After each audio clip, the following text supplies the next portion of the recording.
The Kingdom of God is Within You by Leo Tolstoy, Chapter 12,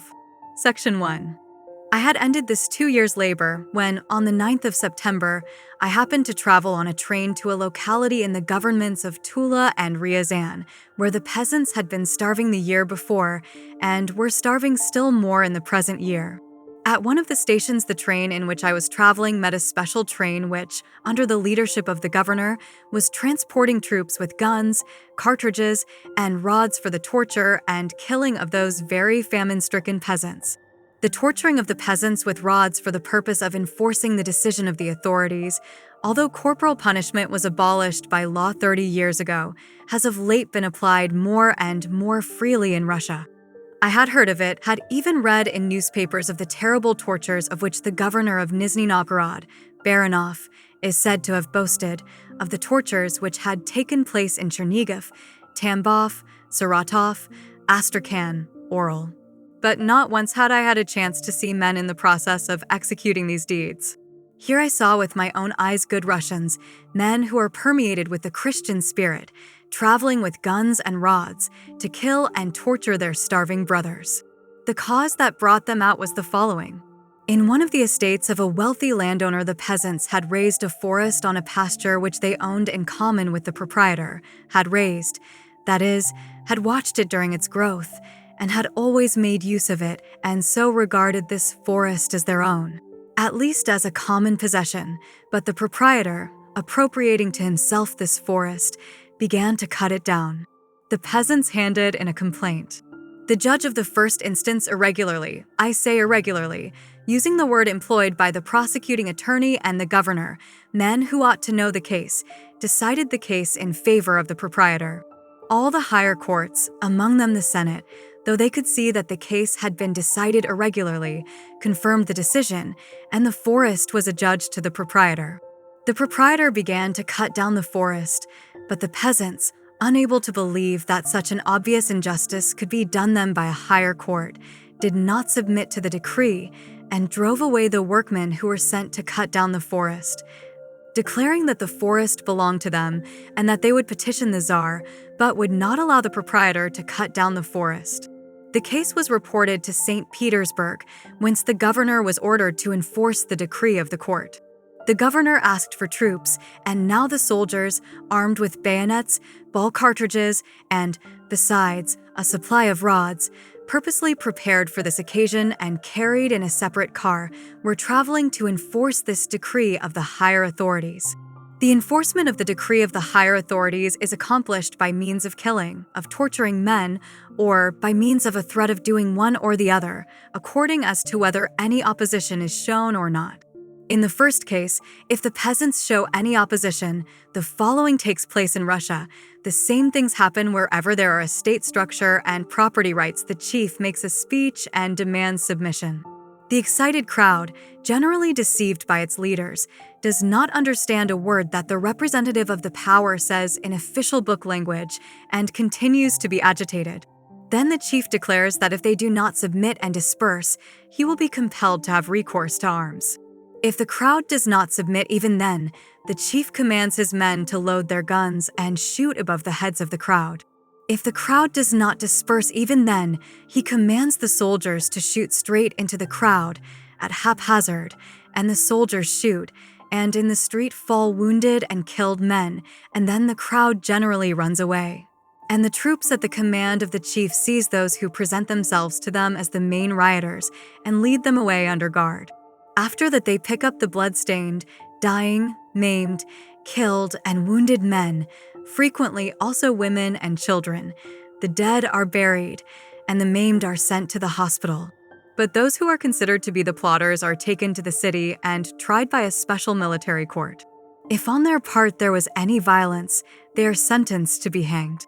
Then they put up a gallows and, with the help of ropes, choke to death a few defenseless people, as has many times been done in Russia and as is being done, and must be done where the public structure is based on violence. Thus they do in case of opposition. In the second case, when the peasants submit, there takes place something special and peculiarly Russian. What happens is this. The governor arrives at the place of action, makes a speech to the people, rebuking them for their disobedience, and either stations troops in the farms of the village, where the soldiers, quartering at times as much as a month at a time, ruin the peasants, or, satisfied with threatening them, graciously pardons the people and returns home, or, which happens more frequently than anything else, announces to them that the instigators ought to be punished, and arbitrarily, without trial, selects a certain number of men who are declared to be the instigators and in his presence are subjected to tortures. In order to give an idea as to how these things are done, I will describe an affair which took place at Oral and received the approval of the higher authorities. What happened in Oral was this: just as here, in the government of Tula, a proprietor wanted to take away some property from certain peasants, and the peasants opposed him, just as they did here. The point was that the landed proprietor wanted, without the consent of the peasants, to keep the water in his mill pond at so high a level that their fields were inundated. The peasants objected. The proprietor entered a complaint before the county council chief. The county council chief illegally, as was later declared by the court, decided the case in favor of the proprietor by permitting him to raise the water. The proprietor sent his workmen to raise the ditch through which the water ran down. The peasants were provoked by this irregular decision and called out their wives to prevent the proprietor's workmen from raising the ditch. The women went to the dam, overturned the carts, and drove off the workmen. The proprietor entered a complaint against the women for taking the law into their hands. The county council chief ordered one woman from each peasant farm in the whole village to be locked up in the cold room. The decision could not well be carried out. Since there were several women on each farm, it was impossible to determine which of them was liable to arrest, and so the police did not carry out the decree. The proprietor complained to the governor of the inactivity of the police, and the governor, without looking into the matter, gave the rural chief the strict order immediately to enforce the decision of the county council chief. Obeying the higher authorities, the rural chief arrived in the village and, with a disrespect for men which is characteristic of the Russian authorities, commanded the policemen to seize one woman from each house. But since there was more than one woman in each house, and it was impossible to tell which one of them was subject to incarceration, there began quarrels and opposition was shown. In spite of these quarrels and this opposition, the rural chief commanded that one woman, no matter who she be seized in each house and led to a place of confinement. The peasants began to defend their wives and mothers, did not give them up, and upon this occasion beat the police and the rural chief. There appeared the first terrible crime, an assault on the authorities, and this new crime was reported to the city. And so the governor, like the governor of Tula, arrived on a special train with a battalion of soldiers, with guns and rods, having made use of the telegraph, of telephones, and of the railway, and brought with him a learned doctor, who was to watch the hygienic conditions of the flogging, thus fully personifying Genghis Khan with the telegraphs, as predicted by Herzen. Near the township office stood the troops, a squad of policemen with red cords, to which is attached the revolver, official persons from among the peasants and the accused. Round about stood a crowd of 1,000 people or more. Upon driving up to the township office, the governor alighted from his carriage, delivered a speech previously prepared, and called for the guilty and for a bench. This command was not understood at first. But a policeman, whom the governor always took with him, and who attended to the preparation of the tortures, which had more than once been employed in the government, explained that what was meant was a bench for flogging. A bench was brought, the rods, which had been carried on the train, were piled up, and the executioners were called for. These had been previously chosen from among the horse thieves of the village, because the soldiers refused to perform this duty. When everything was ready, the governor commanded the first of the 12 men pointed out by the proprietor as the most guilty to step forward. The one that came out was the father of a family, a respected member of society of about 40 years of age, who had bravely defended the rights of society and so enjoyed the respect of the inhabitants. He was led up to the bench, his body was bared, and he was ordered to lie down. The peasant tried to beg for mercy, but when he saw that this was useless, he made the sign of the cross and lay down. 2 policemen rushed forward to hold him down. The learned doctor stood nearby, ready to offer learned medical aid. The prisoners, spitting into their hands, swished the rods and began to strike. However, it turned out that the bench was too narrow and that it was too difficult to keep the writhing, tortured man upon it. Then the governor ordered another bench to be brought and to be cleated to the first. Putting their hands to their visors and muttering, "Yes, Your Excellency," some men hurriedly and humbly fulfilled the commands. Meanwhile, the half-naked, pale, tortured man, frowning and looking earthward, waited with trembling jaws and bared legs. When the second bench was attached, he was again put down, and the horse thieves began to beat him again. The back, hips, and thighs, and even the sides of the tortured man began more and more to be covered with wales and bloody streaks, and with every blow there were heard dull sounds, which the tortured man was unable to repress. In the surrounding crowd were heard the sobs of the wives, mothers, children, relatives of the tortured man, and of all those who were selected for the punishment. The unfortunate governor, intoxicated by his power, thought that he could not do otherwise, and, bending his fingers, counted the blows, and without stopping smoked cigarettes, to light which several officious persons hastened every time to hand him a lighted match. When 50 blows had been dealt, the peasant stopped crying and stirring, and the doctor, who had been educated in a crown institution for the purpose of serving his czar and country with his scientific knowledge, walked over to the tortured man, felt his pulse,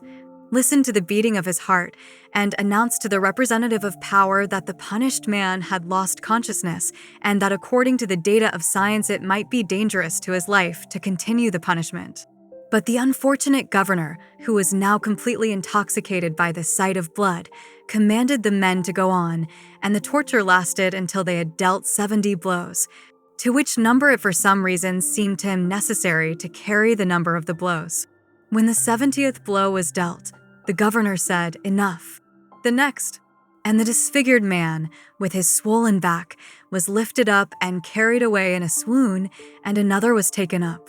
The sobs and groans of the crowd became louder, but the representative of the governmental power continued the torture. Thus they flogged the second, third, fourth, fifth, sixth, seventh, eighth, ninth, 10th, 11th, 12th man, each man receiving 70 blows. All of them begged for mercy, groaned, cried. The sobs and groans of the mass of women grew louder and more heartrending, and the faces of the men grew gloomier and gloomier, but the troops stood all about them. And the torture did not stop until the work was accomplished in the measure which for some reason appeared indispensable to the caprice of the unfortunate, half-drunken, deluded man called a governor. Not only were officials, officers, soldiers present, but with their presence they took part in this matter and kept this order of the fulfillment of the state act from being impaired on the part of the crowd. When I asked one of the governors why these tortures are committed on men when they have already submitted and troops are stationed in the village, he replied to me, with the significant look of a man who has come to know all the intricacies of state wisdom, that this is done because experience has shown that if the peasants are not subjected to torture, they will again counteract the decrees of the power, while the performance of the torture in the case of a few men forever confirms the decrees of the authorities. And so now the governor of Tula was traveling with his officials, officers, and soldiers in order to perform just such a work. In just the same manner, that is, by means of murder or torture, were to be carried out the decree of the higher authorities, which consisted in this, that a young fellow, a landed proprietor, who had an income of 100,000 rubles per year, was to receive another 3,000 rubles for a forest which he had in a rascally manner taken away from a whole society of hungry and cold peasants, and be able to spend this money in 2 or 3 weeks in the restaurants of Moscow, St. Petersburg, or Paris. It was to do such a deed that the men whom I met were traveling. Fate, as though on purpose after my 2 years' tension of thought in one and the same direction, for the first time in my life brought me in contact with this phenomenon, which showed me with absolute obviousness in practice what had become clear to me in theory, namely, that the whole structure of our life is not based, as men who enjoy an advantageous position in the existing order of things are fond of imagining, on any juridical principles, but on the simplest, coarsest violence, on the murder and torture of men. Men who own large tracts of land or have large capitals or who receive large salaries, which are collected from the working people who are in need of the simplest necessities, as also those who, as merchants, doctors, artists, clerks, savants, coachmen, cooks, authors, lackeys, lawyers, live parasitically about these rich people, are fond of believing that those prerogatives which they enjoy are not due to violence, but to an absolutely free and regular exchange of services, and that these prerogatives are not only not the result of assault upon people and the murder of them, like what took place this year in Oral and in many other places in Russia, and continually takes place in all of Europe and of America, but has even no connection whatsoever with these cases of violence. They are fond of believing that the privileges which they enjoy exist in themselves and take place and are due to a voluntary agreement among people, while the violence exerted against people also exists in itself and is due to some universal and higher juridical, political, and economical laws. These men try not to see that they enjoy the privileges which they enjoy only by dint of the same thing which now would force the peasants, who raised the forest and who are very much in need of it, to give it up to the rich proprietor, who took no part in the preservation of the forest and had no need of it, that is, that they would be flogged or killed if they did not give up this forest. And yet, if it is quite clear that the Oral Mill began to bring greater returns to the proprietor, and that the forest, which the peasants raised, is turned over to the proprietor only in consequence of assaults or murders or the threat of them, it must be just as clear that all the other exclusive rights of the rich, which deprive the poor of their prime necessities, are based on the same thing. If the peasants, who are in need of the land for the support of their families, do not plow the land which adjoins their very farms, while this land, which is capable of supporting something like 1,000 families, is in the hands of one man, a Russian, Englishman, Austrian, or some large landed proprietor who does not work on this land, and if the merchant, buying up the corn from the needy agriculturists, can securely keep this corn in his granaries amidst starving people and sell it at 3 times its price to the same agriculturists from whom he bought it at 1/3 its present worth, it is evident that this takes place from the same causes. And if one man cannot buy cheap goods, which are sold to him from beyond a conventional line called a border, without paying customs dues to people who had no share whatsoever in the production of the goods, and if people cannot help but give up their last cow for taxes, which are distributed by the government to officials and are used for the maintenance of soldiers who will kill these very taxpayers, it would seem to be obvious that even this does not take place in consequence of some abstract rights, but in consequence of the same that happened in Oral and that now may happen in the government of Tula, and periodically in one form or another takes place in the whole world, wherever there is a state structure and there are the rich and the poor. Because not all human relations of violence are accompanied by tortures and murders, the men who enjoy the exclusive prerogatives of the ruling classes assure themselves and others that the privileges which they enjoy are not due to any tortures or murders, but to other mysterious common causes, abstract rights, and so forth. And yet, it would seem, it is clear that if people, though they consider this to be an injustice, all working people now do, give the main portion of their work to the capitalist, the landed proprietor, and pay taxes, though they know that bad use is made of them. They do so, first of all, not because they recognize any abstract rights of which they have never heard, but only because they know that they will be flogged and killed if they do not do so. But if there is no occasion to imprison, flog, and kill men, every time the rent for the land is collected by the landed proprietor, and the man in need of corn pays to the merchant who has cheated him a 3-fold price, and the factory hand is satisfied with a wage which represents proportionately half the master's income, and if a poor man gives up his last ruble for customs dues and taxes, this is due to the fact that so many men have been beaten and killed for their attempts to avoid doing what is demanded of them, that they keep this well in mind. As the trained tiger in the cage does not take the meat which is placed under his mouth and does not lie quiet, but jumps over a stick whenever he is ordered to do so, not because he wants to do so,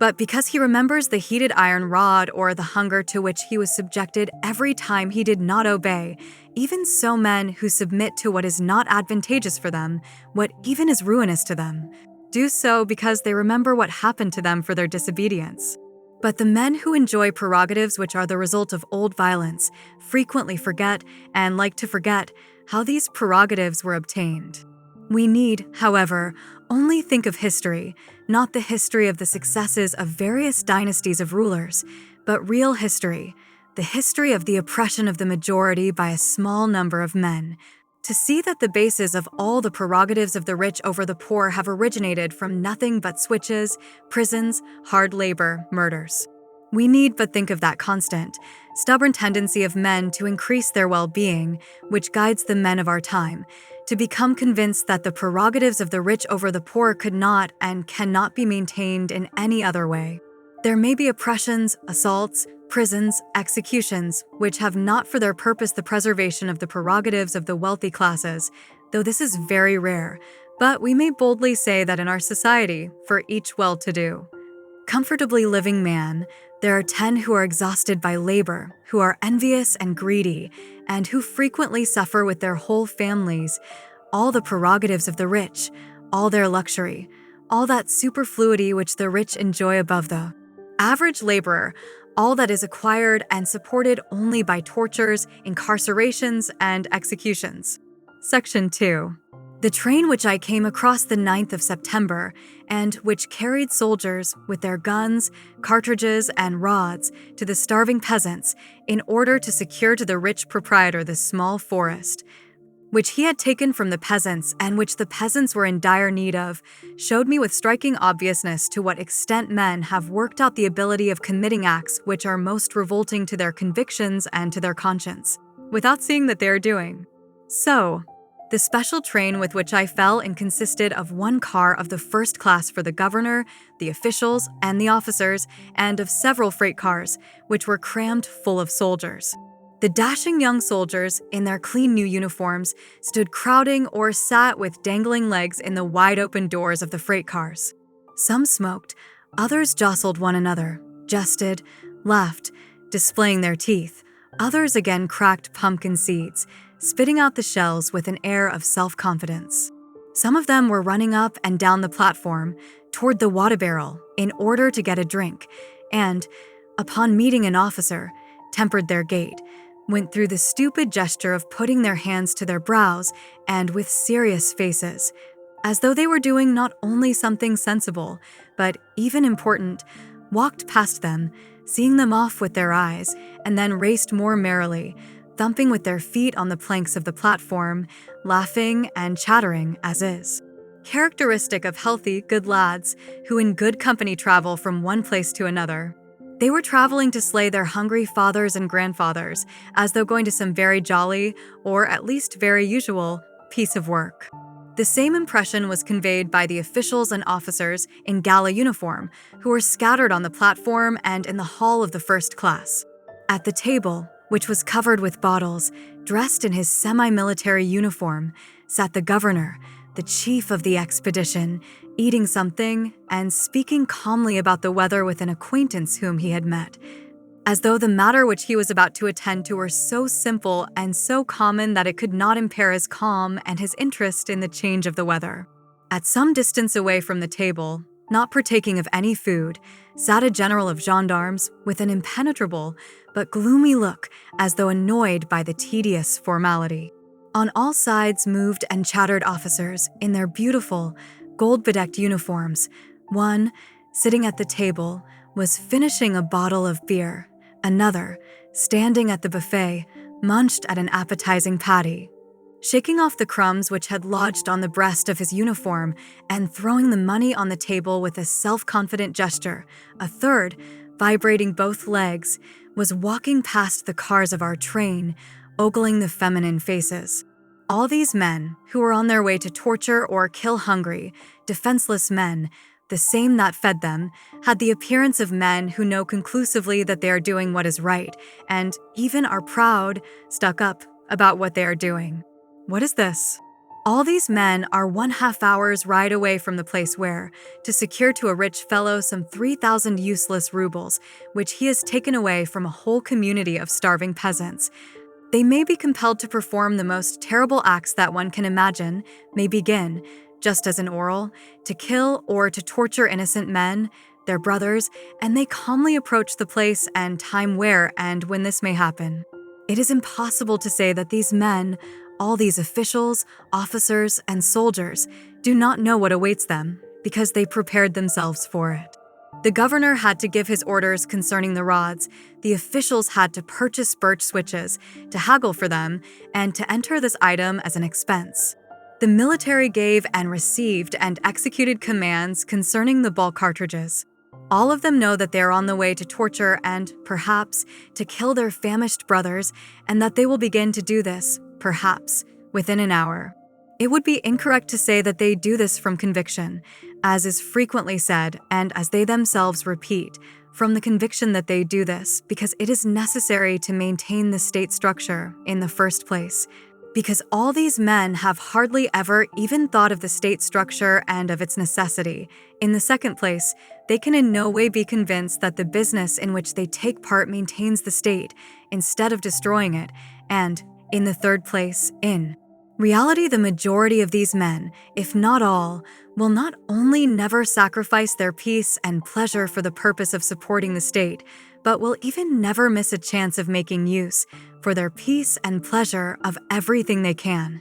even though it be to the disadvantage of the state. Consequently, they do not do so for the sake of the abstract principle of the state. What is it then? I know all these men. If I do not know them personally, I know approximately their characters, their past, their manner of thought. All of them have mothers, and some have wives and children. They are, for the most part, good-hearted, meek, frequently tender men who despise every cruelty, to say nothing of the murder of men, and many of them would be incapable of killing or torturing animals. Besides,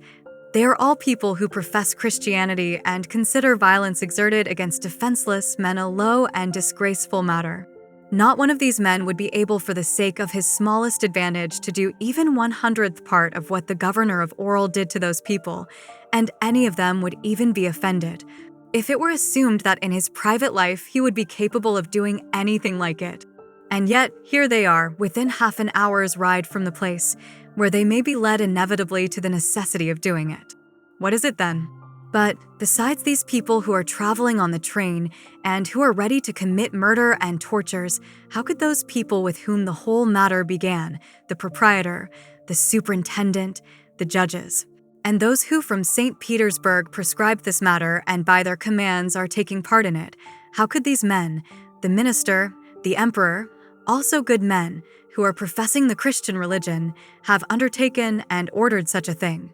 knowing its consequences?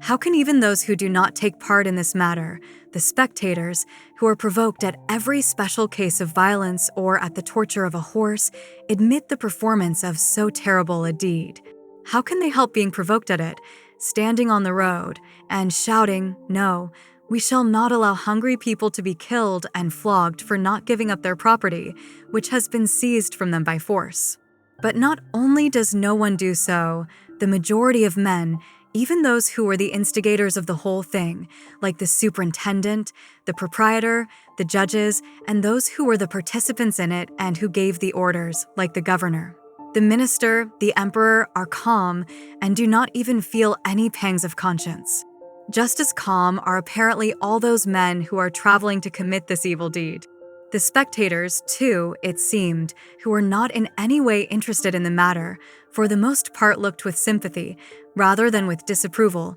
upon the men who were getting ready for this execrable deed. In the same car with me there was traveling a merchant, a lumber dealer from the peasant class, and he loudly proclaimed his sympathy for those tortures to which the peasants were about to be subjected. "It is not right not to obey the authorities," he said.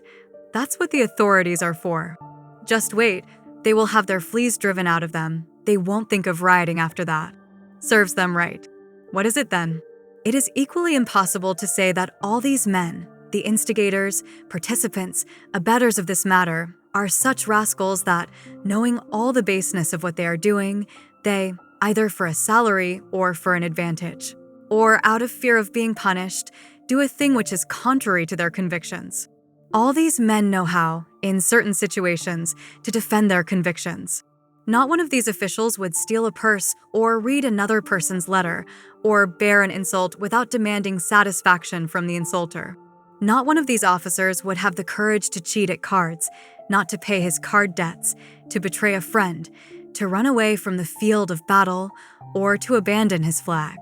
Not one of these soldiers would have the courage to spit out the sacrament or to eat meat on Good Friday. All these men are prepared to bear all kinds of privations, sufferings, and dangers, rather than do something which they consider to be bad. Consequently, there is in these men a counteracting force whenever they have to do something which is contrary to their convictions. Still less is it possible to say that all these men are such beasts that it is proper and not at all painful for them to do such things. We need but have a talk with these men to see that all of them, the proprietor, the judges, the minister, the czar, the governor, the officers, and the soldiers, not only in the depth of their hearts do not approve of such deeds,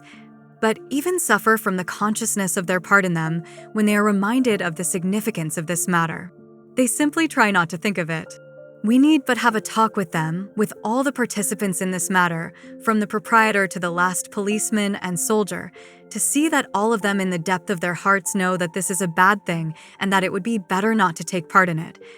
and that they suffer from it. A lady of liberal tendencies who was traveling on the same train with us, upon noticing the governor and the officers in the hall of the first class and learning of the purpose of their journey, began on purpose in a loud voice, so as to be heard, to curse the orders of our time and to put to shame the men who were taking part in this matter. All persons present felt ill at ease. Nobody knew whither to look, but no one dared to answer her. The passengers looked as though it were not worthwhile to reply to such empty talk. But it was evident from the faces and fugitive eyes that all felt ashamed.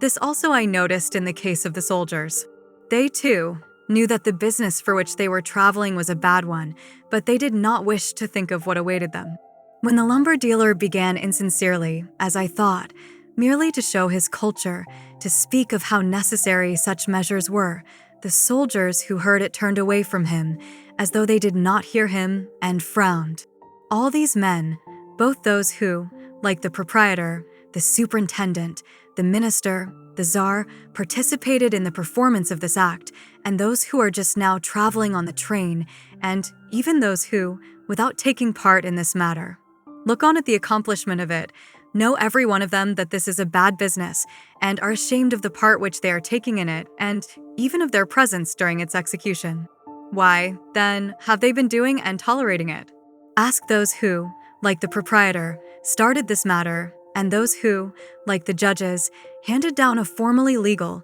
but obviously unjust decision, and those who ordered the enforcement of the decree, and those who, like the soldiers, the policemen,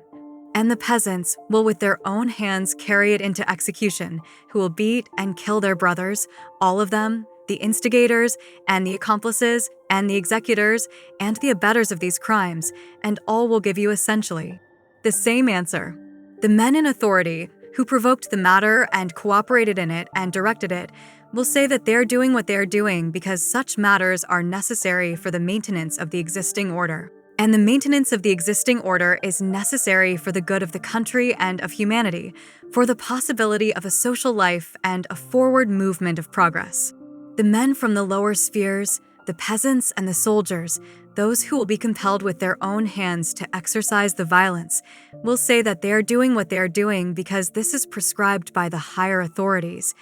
and that the higher authorities know what they are doing. That the authorities consist of the very men who ought to be the authorities and that they know what they are doing presents itself to them as an incontestable truth. If these lower executors even admit the possibility of an error or delusion, they admit it only in the case of the lower authorities, but the highest power, from whom all this proceeds, seems to them to be unquestionably infallible. Though explaining the motives for their activities in a different manner, both the rulers and the ruled agree in this, that they do what they do because the existing order is precisely the one which is indispensable and which must exist at the present time, and which, therefore, it is the sacred duty of every person to maintain. On this recognition of the necessity, and so of the unchangeableness of the existing order, is based the reflection, which has always been adduced by all the participants in state violence in their justification, that,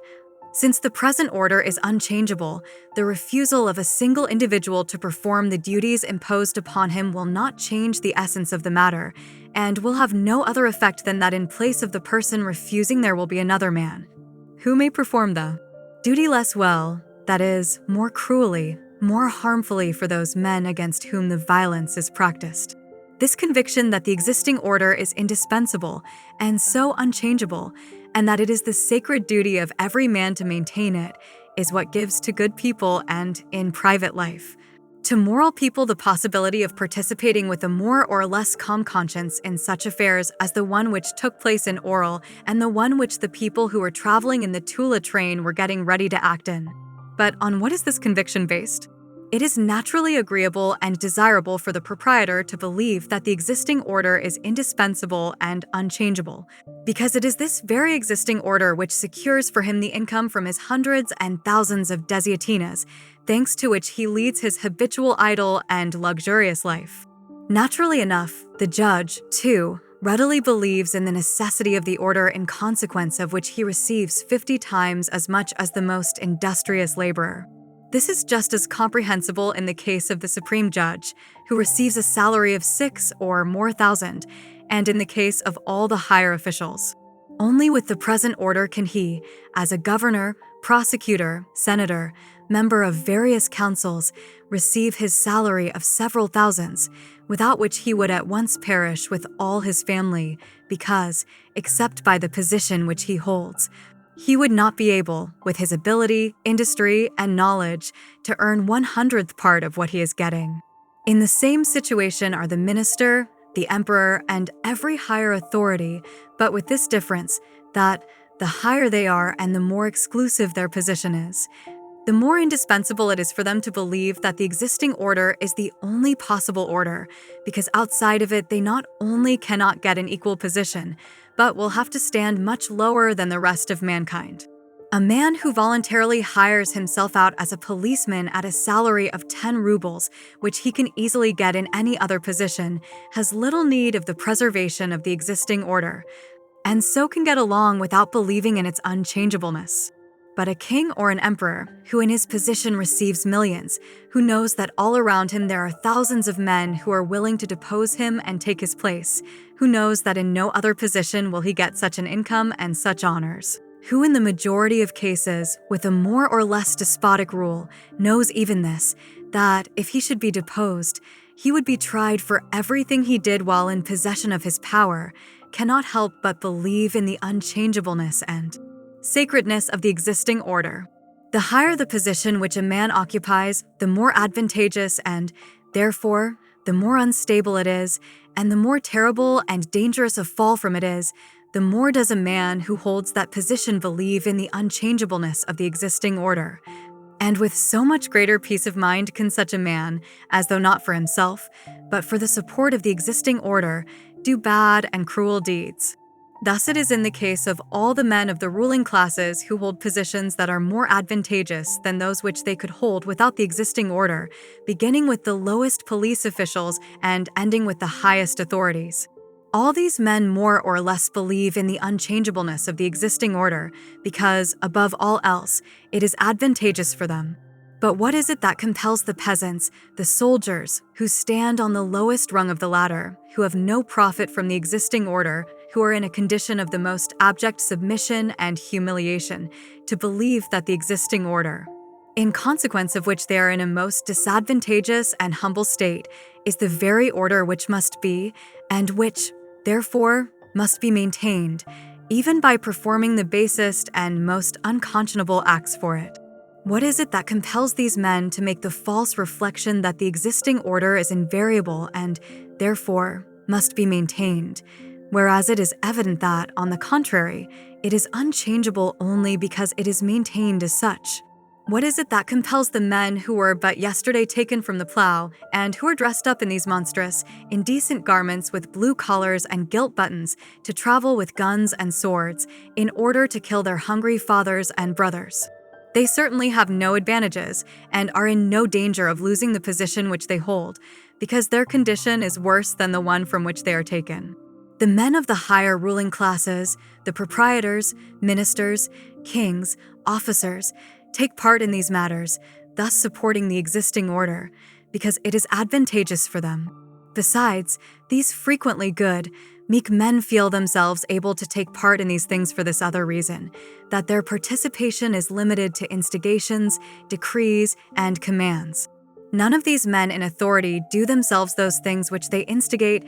determine upon, and order to be done. For the most part, they do not even see how all those terrible things which they provoke and prescribe are carried out. But the unfortunate people of the lower classes, who derive no advantage from the existing order, who, on the contrary, in consequence of this order are held in the greatest contempt, why do they, who, for the maintenance of this order, with their own hands tear people away from their families, who bind them, who lock them up in prisons and at hard labor, who watch and shoot them, do all these things? What is it that compels these men to believe that the existing order is unchangeable and that it is necessary to maintain it? All violence is based only on them, on those men who with their own hands beat, bind, lock up, kill. If these men did not exist, these soldiers and policemen, the armed men in general, who are prepared on command to commit violence and to kill all those whom they are commanded to kill, not one of the men who sign the decrees for executions,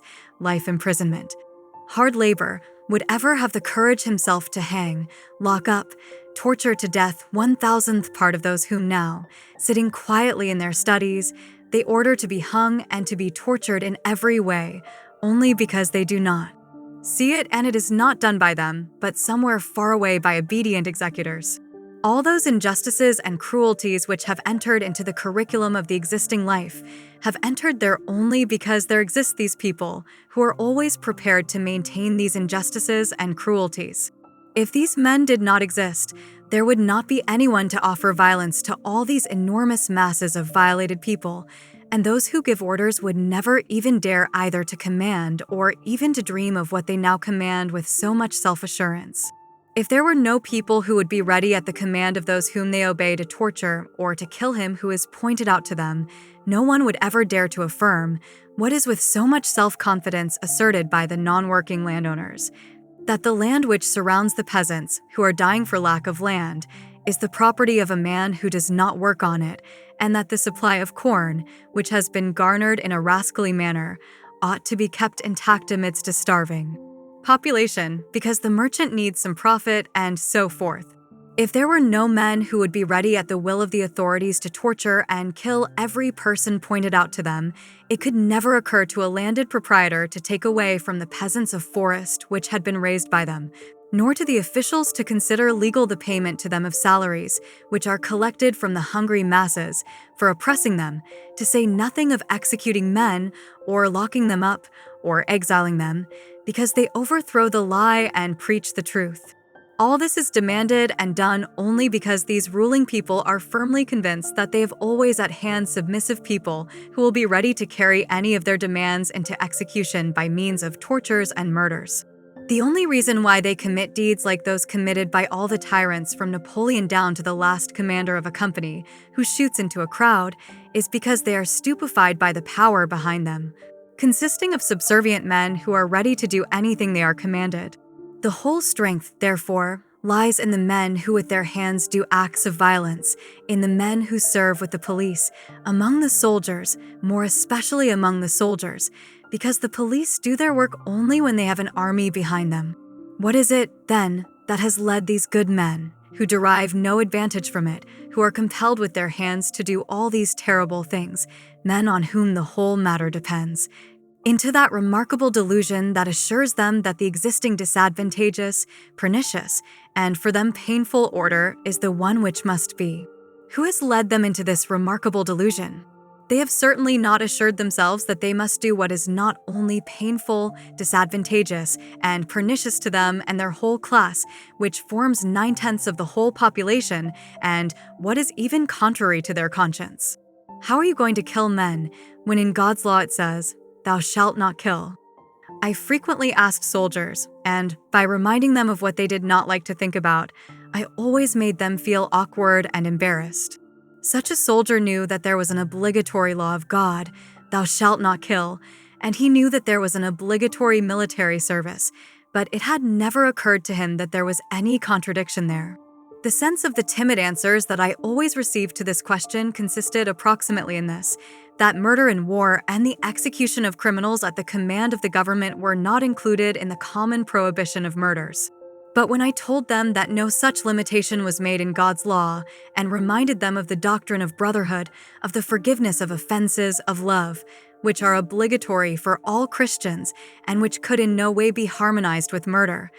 the men of the people generally agreed with me, and on their side put the question to me as to how it happened that the government, which, according to their ideas, could not err, commanded the armies, when necessary, to go to war and ordered the execution of prisoners. When I answered them that the government acted incorrectly when it commanded these things to be done, my interlocutors became even more embarrassed and either broke off the conversation or grew provoked at me. There must be such a law.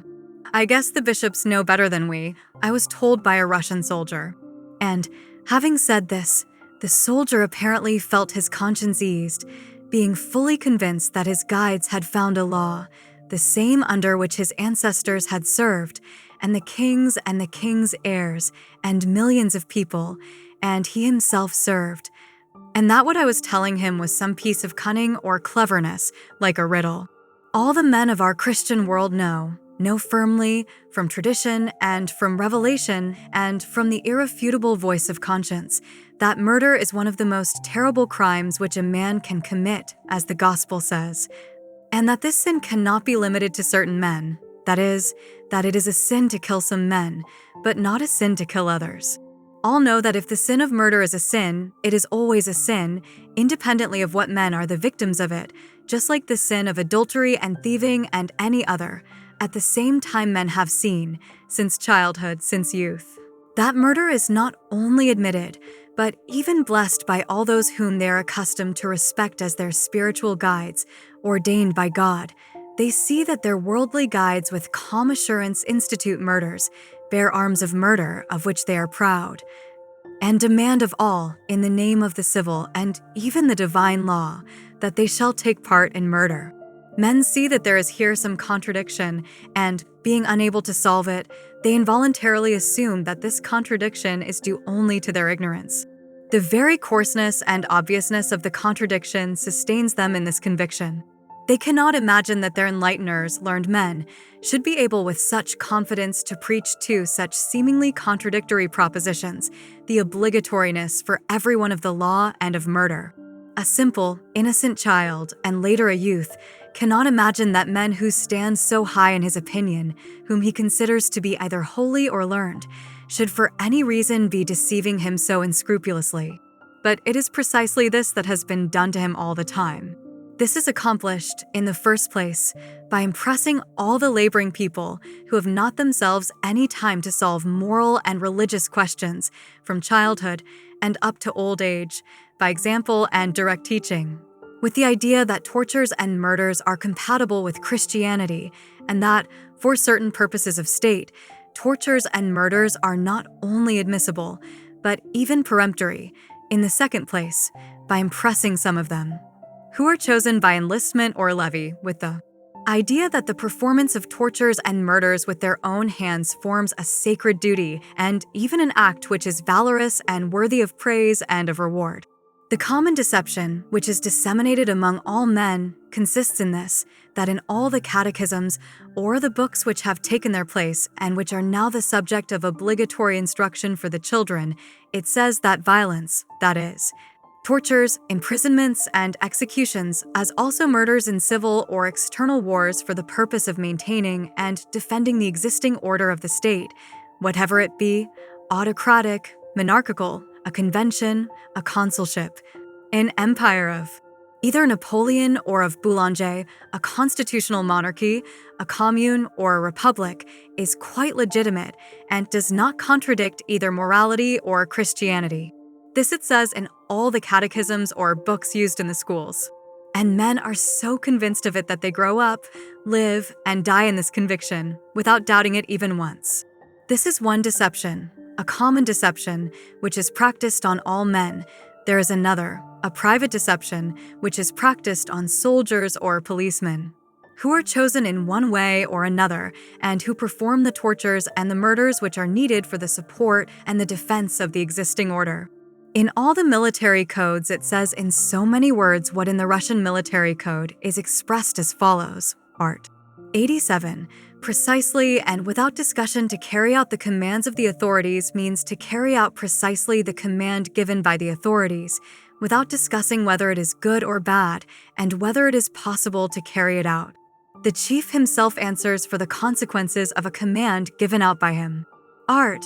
88. The subject may refuse to carry out the commands of his superior only when he sees clearly that by carrying out his superior's command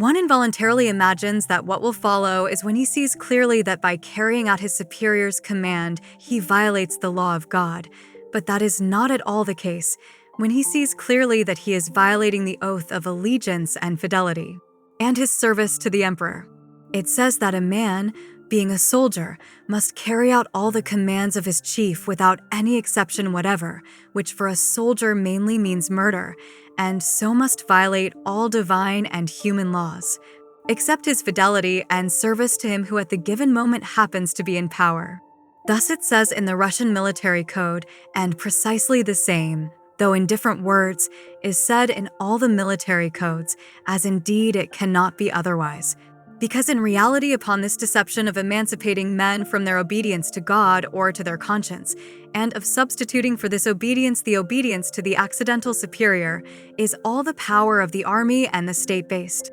So it is this on which is founded that strange conviction of the lower classes that the existing order, which is pernicious for them, is as it ought to be, and that they are, therefore, obliged to support it with tortures and murders. This conviction is based on a conscious deception which is practiced upon them by the upper classes. Nor can it be otherwise. To compel the lower, most numerous classes of men to oppress and torment themselves, committing with this such acts as are contrary to their conscience, it was necessary to deceive these lower, most numerous classes. And so it was done. The other day I again saw an open practice of this shameless deceit, and I was again surprised to see with what boldness and freedom it was practiced. In the beginning of November, as I was passing through Tula, I again saw at the gate of the county council office the familiar dense crowd of people, from which proceeded drunken shouts and the pitiful wail of mothers and of wives. This was a levy of recruits. As upon other occasions, I was unable to drive past the spectacle. It attracts me as by some evil charm. I again entered among the crowd, stood, looked, asked questions, and marveled at the freedom with which this most terrible crime is perpetrated in broad daylight and in a populous city. As in former years, the elders in all the villages of Russia, with its 100 millions of inhabitants, on the 1st of November selected from lists a given number of lads, frequently their own sons, and took them to the city. On the way, the recruits went on an uninterrupted spree, in which they were not interfered with by their elders, who felt that going to such a mad business as the one to which the recruits were going, abandoning their wives and mothers and renouncing everything holy to them in order to become somebody's senseless instruments of murder, was too painful a matter if they did not intoxicate themselves with liquor. And so they traveled, drinking, cursing, singing, fighting, and maiming themselves. The nights they passed in inns. In the morning they again became drunk and gathered in front of the county council office. One part of them, in new short fur coats, with knitted shawls about their necks, with moist drunken eyes or with savage self-encouraging shouts, or quiet and dejected, crowd at the gate amidst weeping mothers and wives, waiting for their turns. I fell in with them on the very day of the levee, that is, when those who were sent up were to be examined. Another part at this time crowds in the waiting room of the office. In the office, they are busy working. The door is opened, and the janitor calls Peter Sidorov. Peter Sidorov is startled, makes the sign of the cross, and enters into a small room with a glass door. Here the prospective recruits undress themselves. A naked recruit, a companion of Peter Sidorov, just accepted, comes in from the office with trembling jaws and puts on his clothes. Peter Sidorov has heard and sees by his face that he is accepted. Peter Sidorov wants to ask him something, but he is told to hurry and undress himself as quickly as possible. He throws off his fur coat, pulls off his boots with his feet, takes off his vest, draws his shirt over his head, and with protruding ribs, naked, with shivering body, and emitting an odor of liquor, tobacco, and perspiration with bare feet, enters into the office without knowing what to do with his bared muscular arms. In the office there hangs in full sight and in a large gilt frame the portrait of the emperor in a uniform with a sash, and in the corner a small portrait of Christ in a shirt and a crown of thorns. In the middle of the room there stands a table covered with green cloth, upon which lie papers, and stands a triangular thing with an eagle, which is called the Mirror of Laws. Around the table sit the chiefs, with confident, calm looks. One of them smokes, another examines some papers. The moment Sidorov has entered, a janitor comes up to him, and he is put on the measuring scale, receives a knock under his chin, and has his legs straightened out. There walks up a man with a cigarette. It is the doctor, and he, without looking into the recruit's face, but somewhere past him, loathingly touches his body and measures and feels, and tells the janitor to open the recruit's mouth wide, and commands him to breathe and to say something. Somebody makes some notes. Finally, without looking once into his eyes, the doctor says, "Able-bodied. Next." And with a fatigued expression again seats himself at the table. Again soldiers push the lad and hurry him off. He somehow manages in his hurry to pull the shirt over him, after missing the sleeves, somehow puts on his trousers and leg rags, draws on his boots, looks for his shawl and cap, grasps his fur coat, and is led into the hall, where he is placed behind a bench. Beyond this bench wait all the accepted recruits. A village lad, like him, but from a distant government, a full-fledged soldier with a gun, with a sharp bayonet attached to it, keeps watch on him, ready to run the bayonet through him if he should think of running away. Meanwhile, the crowd of fathers, mothers, wives, pushed by the policemen, press close to the gate to find out who is accepted and who not. There appears one of the rejected, and he announces that Peter has been accepted, and there is heard the wail of Peter's wife, for whom the word accepted means a separation of 4 or 5 years, and the life of a soldier's wife as a cook, in debauchery. But just then a long-haired man in a special attire, which distinguishes him from all other men, drives up and, getting down from the carriage, walks up to the house of the county council office. The policemen clear a path for him through the crowd. The father has come to administer the oath. And this father, who has been assured that he is a special, exclusive servant of Christ, who for the most part does not himself see the deception under which he is, enters into the room where the accepted recruits are waiting, puts on a gold-embroidered apron, draws his hair out from underneath it, opens the very gospel in which taking an oath is prohibited, lifts up a cross, the very cross on which Christ was crucified for not doing what this his imaginary servant orders to be done, and puts it on the pulpit, and all these defenseless and deceived lads repeat after him the lie which he pronounces boldly and by habit. He reads, and they repeat after him, "I promise and swear by the Almighty God, before his holy gospel, etc., to defend, that is, to kill all those whom I am commanded to kill, and to do everything I am ordered to do by those people whom I do not know, and who need me for nothing else but that I should commit the evil deeds by which they are kept in their positions, and by which they oppress my brothers." All the accepted recruits senselessly repeat these wild words, and the so-called father drives away with the consciousness of having correctly and scrupulously done his duty, and all these deceived lads think that all those insipid, incomprehensible words, which they have just pronounced, have now, for the whole time of their military service, freed them from their human obligations and have bound them to new, more obligatory military obligations. And this is done publicly, and no one will shout to the deceivers and to the deceived, "Bethink yourselves and scatter, for this is the basest and meanest lie, which ruins not only our bodies, but also our souls." No one does so, on the contrary, When all are accepted, and it becomes necessary to let them out, the military chief, as though to scorn them, enters with self-confident, majestic mien into the hall where the deceived, drunken lads are locked up, and boldly exclaims to them in military fashion, "Your health, boys.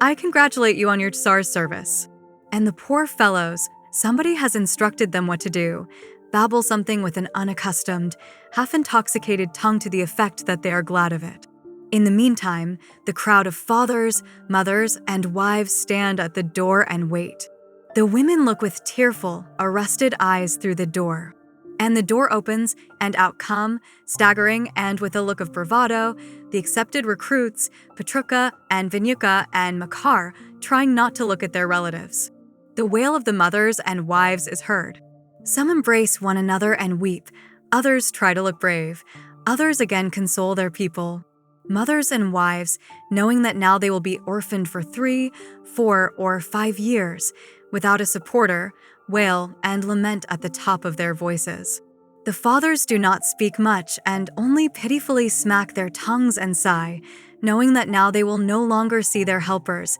whom they have raised and instructed, and that there will return to them, not those peaceful, industrious agriculturists that they have been,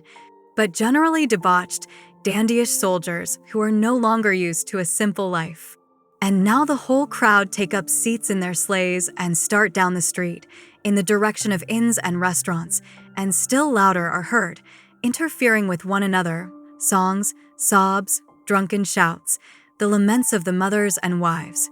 the sounds of the accordion and curses. All make for saloons and restaurants, the revenue from which goes to the government, and they abandon themselves to intoxication, which drowns in them the perceived consciousness of the illegality of what is being done to them. For 2 or 3 weeks they live at home, and for the most part are having a good time, that is, are out on a spree. On a set day they are collected and driven like cattle to one place and are taught military methods and exercises. They are instructed by just such deceived and bestialized men as they who entered the service 2 or 3 years ago. The means of instruction are deception, stupefaction, kicks, vodka. And not a year passes, but that spiritually sound, bright, good fellows are turned into just such wild beings as their teachers. Well, and if the prisoner, your father, runs away? I asked a young soldier. I can run the bayonet through him, he replied, in the peculiar, senseless voice of a soldier. And if he removes himself, I must shoot, he added, apparently proud of his knowledge of what to do when his father removes himself. When he, the good young man, is brought to a condition lower than an animal, he is such as those who use him as an instrument of violence want him to be. He is already, the man is lost, and a new instrument of violence has been created. And all this takes place every year, every autumn, everywhere, in the whole of Russia, in broad daylight, in a populous city, in the sight of all men, and the deception is so clever, so cunning, that all see it and in the depth of their hearts know all its baseness, all its terrible consequences, and are unable to free themselves from it. Section 3. When the eyes shall be opened to this terrible deception which is practiced on men, one must marvel how preachers of the religion of Christianity and morality, educators of youth, simply good, intelligent parents, who always exist in every society, can preach any doctrine of morality amidst a society in which all the churches and governments openly acknowledge that tortures and murders form an indispensable condition of the life of all men, and that amidst all men there must always be some special men who are prepared to kill their brothers, and that every one of us may be such. How can children and youths be taught and men in general be enlightened? To say nothing of the enlightenment in the Christian spirit, how can they be taught any morality by the side of the doctrine that murder is indispensable for the maintenance of the common, consequently of our own well-being, and so is legitimate, and that there are men, any of us may be these men, whose duty it is to torture and kill our neighbors and to commit all kinds of crime at the will of those who have the power in their hands? If it is possible and right to torture and kill and commit all kinds of crimes by the will of those who have the power in their hands, there is, and there can be, no moral teaching, but there is only the right of the stronger. And so it is. In reality, such a teaching, which for some men is theoretically justified by the theory of the struggle for existence, does exist in our society. Really, what kind of a moral teaching can there be which would admit murder for any purposes whatsoever? This is as impossible as any mathematical doctrine which would admit that 2 is equal to 3. With the admission of the fact that 2 is equal to 3, there may be a semblance of mathematics, but there can be no real mathematical knowledge. With the admission of murder in the form of executions, wars, self-defense, there may be a semblance of morality, but no real morality. The recognition of the sacredness of every man's life is the first and only foundation of all morality. The doctrine of an eye for an eye, a tooth for a tooth, a life for a life was put aside by Christianity for the very reason that this doctrine is only a justification of immorality, only a semblance of justice, and is devoid of sense. Life is a quantity which has no weight and no measure and which cannot be equalized to any other, and so the destruction of one life for another can have no meaning. Besides, every social law is a law which has for its purpose the improvement of human life. But in what way can the destruction of the lives of a few individuals improve the lives of men? The destruction of life is not like its improvement, but an act of suicide. The destruction of another man's life for the purpose of preserving justice is like what a man would do who, to mend the calamity which consists in his having lost one arm, should for the sake of justice cut off his other arm. But, to say nothing of the sin of deception, with which the most terrible crime presents itself to men as their duty, to say nothing of the terrible crime of using Christ's name and authority for the purpose of legalizing what is most denied by this same Christ, as is done in the case of the oath, to say nothing of the offense by means of which not only the bodies, but even the souls of these little ones are ruined, to say nothing of all that, how can men, even in view of their personal security, men who think highly of their forms of life, their progress, admit the formation among them of that terrible, senseless, cruel, pernicious force which is established by every organized government that rests on the army? The most cruel and terrible of robber bands is not so terrible as such a state organization. Every leader of robbers is none the less limited in his power, because the men who form his band retain at least a small part of their human liberty and may oppose the performance of acts contrary to their conscience. But for men forming a part of a regularly organized government with an army, with discipline carried to the point to which it is at the present time, there are no barriers whatsoever. There are no crimes so terrible that they would not be committed by men forming a part of the government and of the army,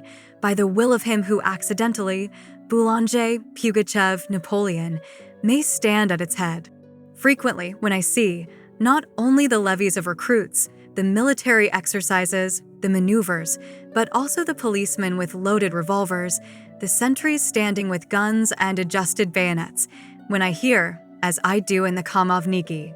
where I live, for whole days the whistling and the pinging of bullets striking the target, and when I see, in the very city where every attempt at self-help and violence is prohibited, where there is a prohibition against the sale of powder, medicines, fast, driving, unlicensed medical practice, and so forth, when I see in this same city thousands of disciplined men who have been taught to commit murder and who are subject to one man, I ask myself, how can the men who think so highly of their security bear all this? To say nothing of the harmfulness and immorality, nothing can be more dangerous than this. How can all men, I do not say Christians, Christian pastors, but all philanthropists, moralists, all those men who value their lives, their security, their well-being, quietly look on? This organization will certainly act in the same way, no matter in whose hands it may be. Today, let us say, this power is in the hands of an endurable ruler,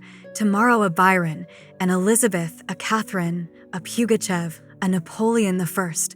A Napoleon III may usurp it. And again, the man in whose hands is the power, and who today may be endurable, may tomorrow turn into a beast, or his place may be taken by an insane or half-witted heir of his, as was the case with the King of Bavaria and Paul. And not only these higher rulers, but also all those minor satraps who are distributed everywhere like so many baronoffs, chiefs of police, even rural officers, commanders of companies, under-officers. may commit terrible crimes before there has been time to depose them, as happens constantly. Involuntarily, one asks himself, how can men permit such things to happen, if not for the sake of higher considerations of state, at least for the sake of their security? The answer to this question is this, that it is not all men who permit this to happen. One part of them, the great majority of men, the deceived and the subjected, cannot help but permit anything to be done. But those who with such an organization hold an advantageous position, they permit it, because for them the risk of suffering, because at the head of the government or the army there may be a senseless or cruel man, is always less than the disadvantages to which they would be subjected in case of the destruction of the organization itself. The judge, policeman, governor, officer will hold his position equally under Boulanger or a Republic or Pugachev or Catherine, but he will certainly lose his position if the existing order, which secures for him his advantageous position, falls to pieces. And so all these men are not afraid of who will stand at the head of the organization of violence. They adapt themselves to anybody, but only of the destruction of the organization itself, and so they always support it,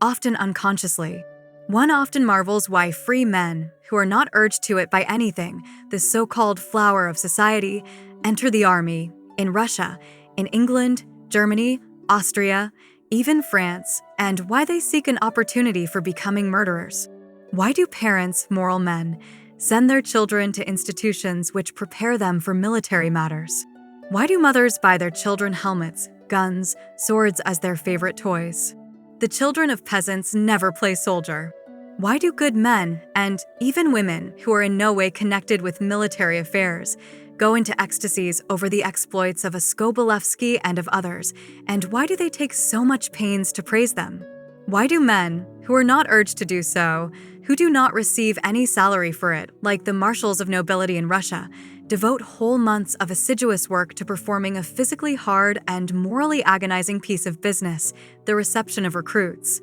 Why do all the emperors and kings wear military costumes, attend maneuvers and parades, distribute rewards to soldiers, erect monuments to generals and conquerors? Why do free, wealthy men consider it an honor to perform lackeys' duties to crowned heads? Why do they humble themselves and natter them and pretend that they believe in the special grandeur of these persons? Why do men, who have long ago stopped believing in the medieval superstitions of the Church and who are unable to believe in them, seriously and invariably pretend that they believe, thus maintaining the offensive and blasphemous religious institution? Why is the ignorance of the masses so zealously guarded, not only by the governments, but also by the free men from the higher classes? Why do they with such fury attack every attempt at destroying the religious superstitions and every true enlightenment of the masses? Why do men, historians, novelists, poets, who can certainly receive nothing for their flattery,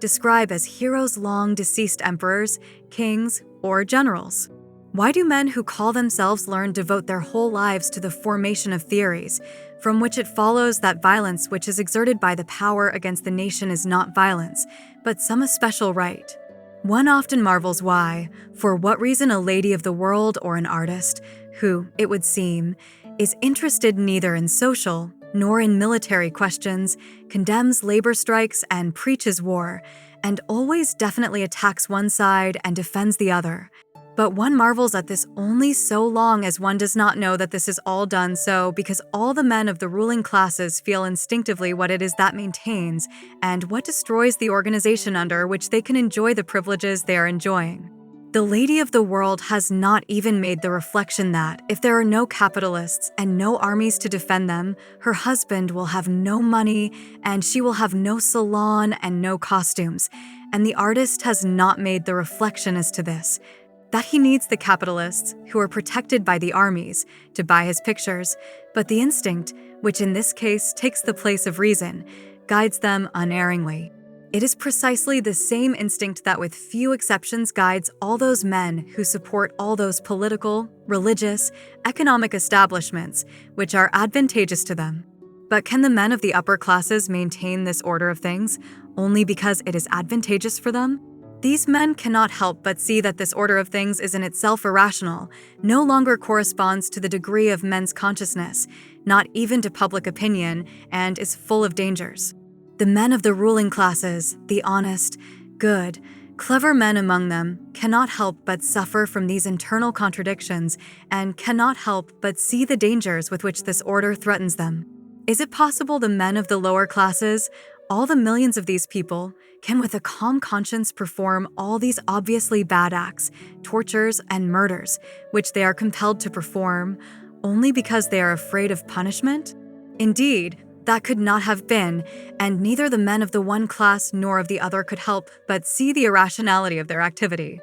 If the peculiarity of the state structure did not conceal from them the whole unnaturalness and irrationality of the acts committed by them, this irrationality is concealed by the fact that in the commission of each of these acts there are so many instigators, accomplices, abettors, that not one of the men taking part in it feels himself to be morally responsible. Murderers compel all the persons who are present at a murder to strike the dead victim, so that the responsibility may be distributed among the largest possible number of men. The same thing, having assumed definite forms, has established itself in the structure of the state in the commission of all those crimes, without the constant commission of which no state organization is thinkable. The rulers of the state always try to draw as large a number of citizens as possible into the greatest possible participation in all the crimes committed by them and indispensable for them. Of late, this has found a most lucid expression in the drafting of the citizens into the courts in the form of jurors,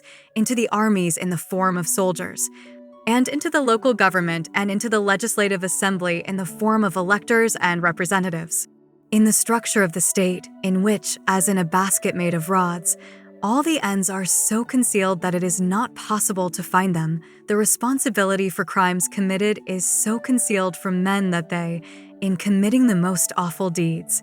do not see their own responsibility in them. In olden times the tyrants were blamed for the commission of evil deeds, but in our time most awful crimes, unthinkable even in the time of a Nero, are committed, and there is no one to blame. Some men demanded, others decreed, others again confirmed, others proposed, others reported, others prescribed, others executed. Women, old men, innocent people are killed, hanged, flogged to death, as lately happened in Russia in the Yuzovsky plant, and as happens everywhere in Europe and in America, in the struggle with anarchists and all kinds of violators of the existing order. Hundreds, thousands of men will be shot to death, killed, and hanged, or, as is done in wars, millions of men will be killed or ruined, or, as is constantly done, the souls of men are ruined in solitary confinement, in the debauched condition of militarism, and no one is to blame. On the lowest stage of the social ladder, soldiers with guns, pistols, swords, torture and kill men, and with the same tortures and murders compel men to enter the army, and are fully convinced that the responsibility for these acts is taken from them by those authorities who prescribe these acts to them. On the highest stage, kings, presidents, ministers, chambers prescribe these tortures and murders and the enlistment of soldiers, and are fully convinced that, since they are put into their places by God, or since the society which they rule over demands from them precisely what they prescribe, they cannot be blamed. In the middle between the two are the intermediate persons who order the tortures and murders and the enlistment of soldiers, and they are fully convinced that their responsibility has been taken from them, partly by the commands from above,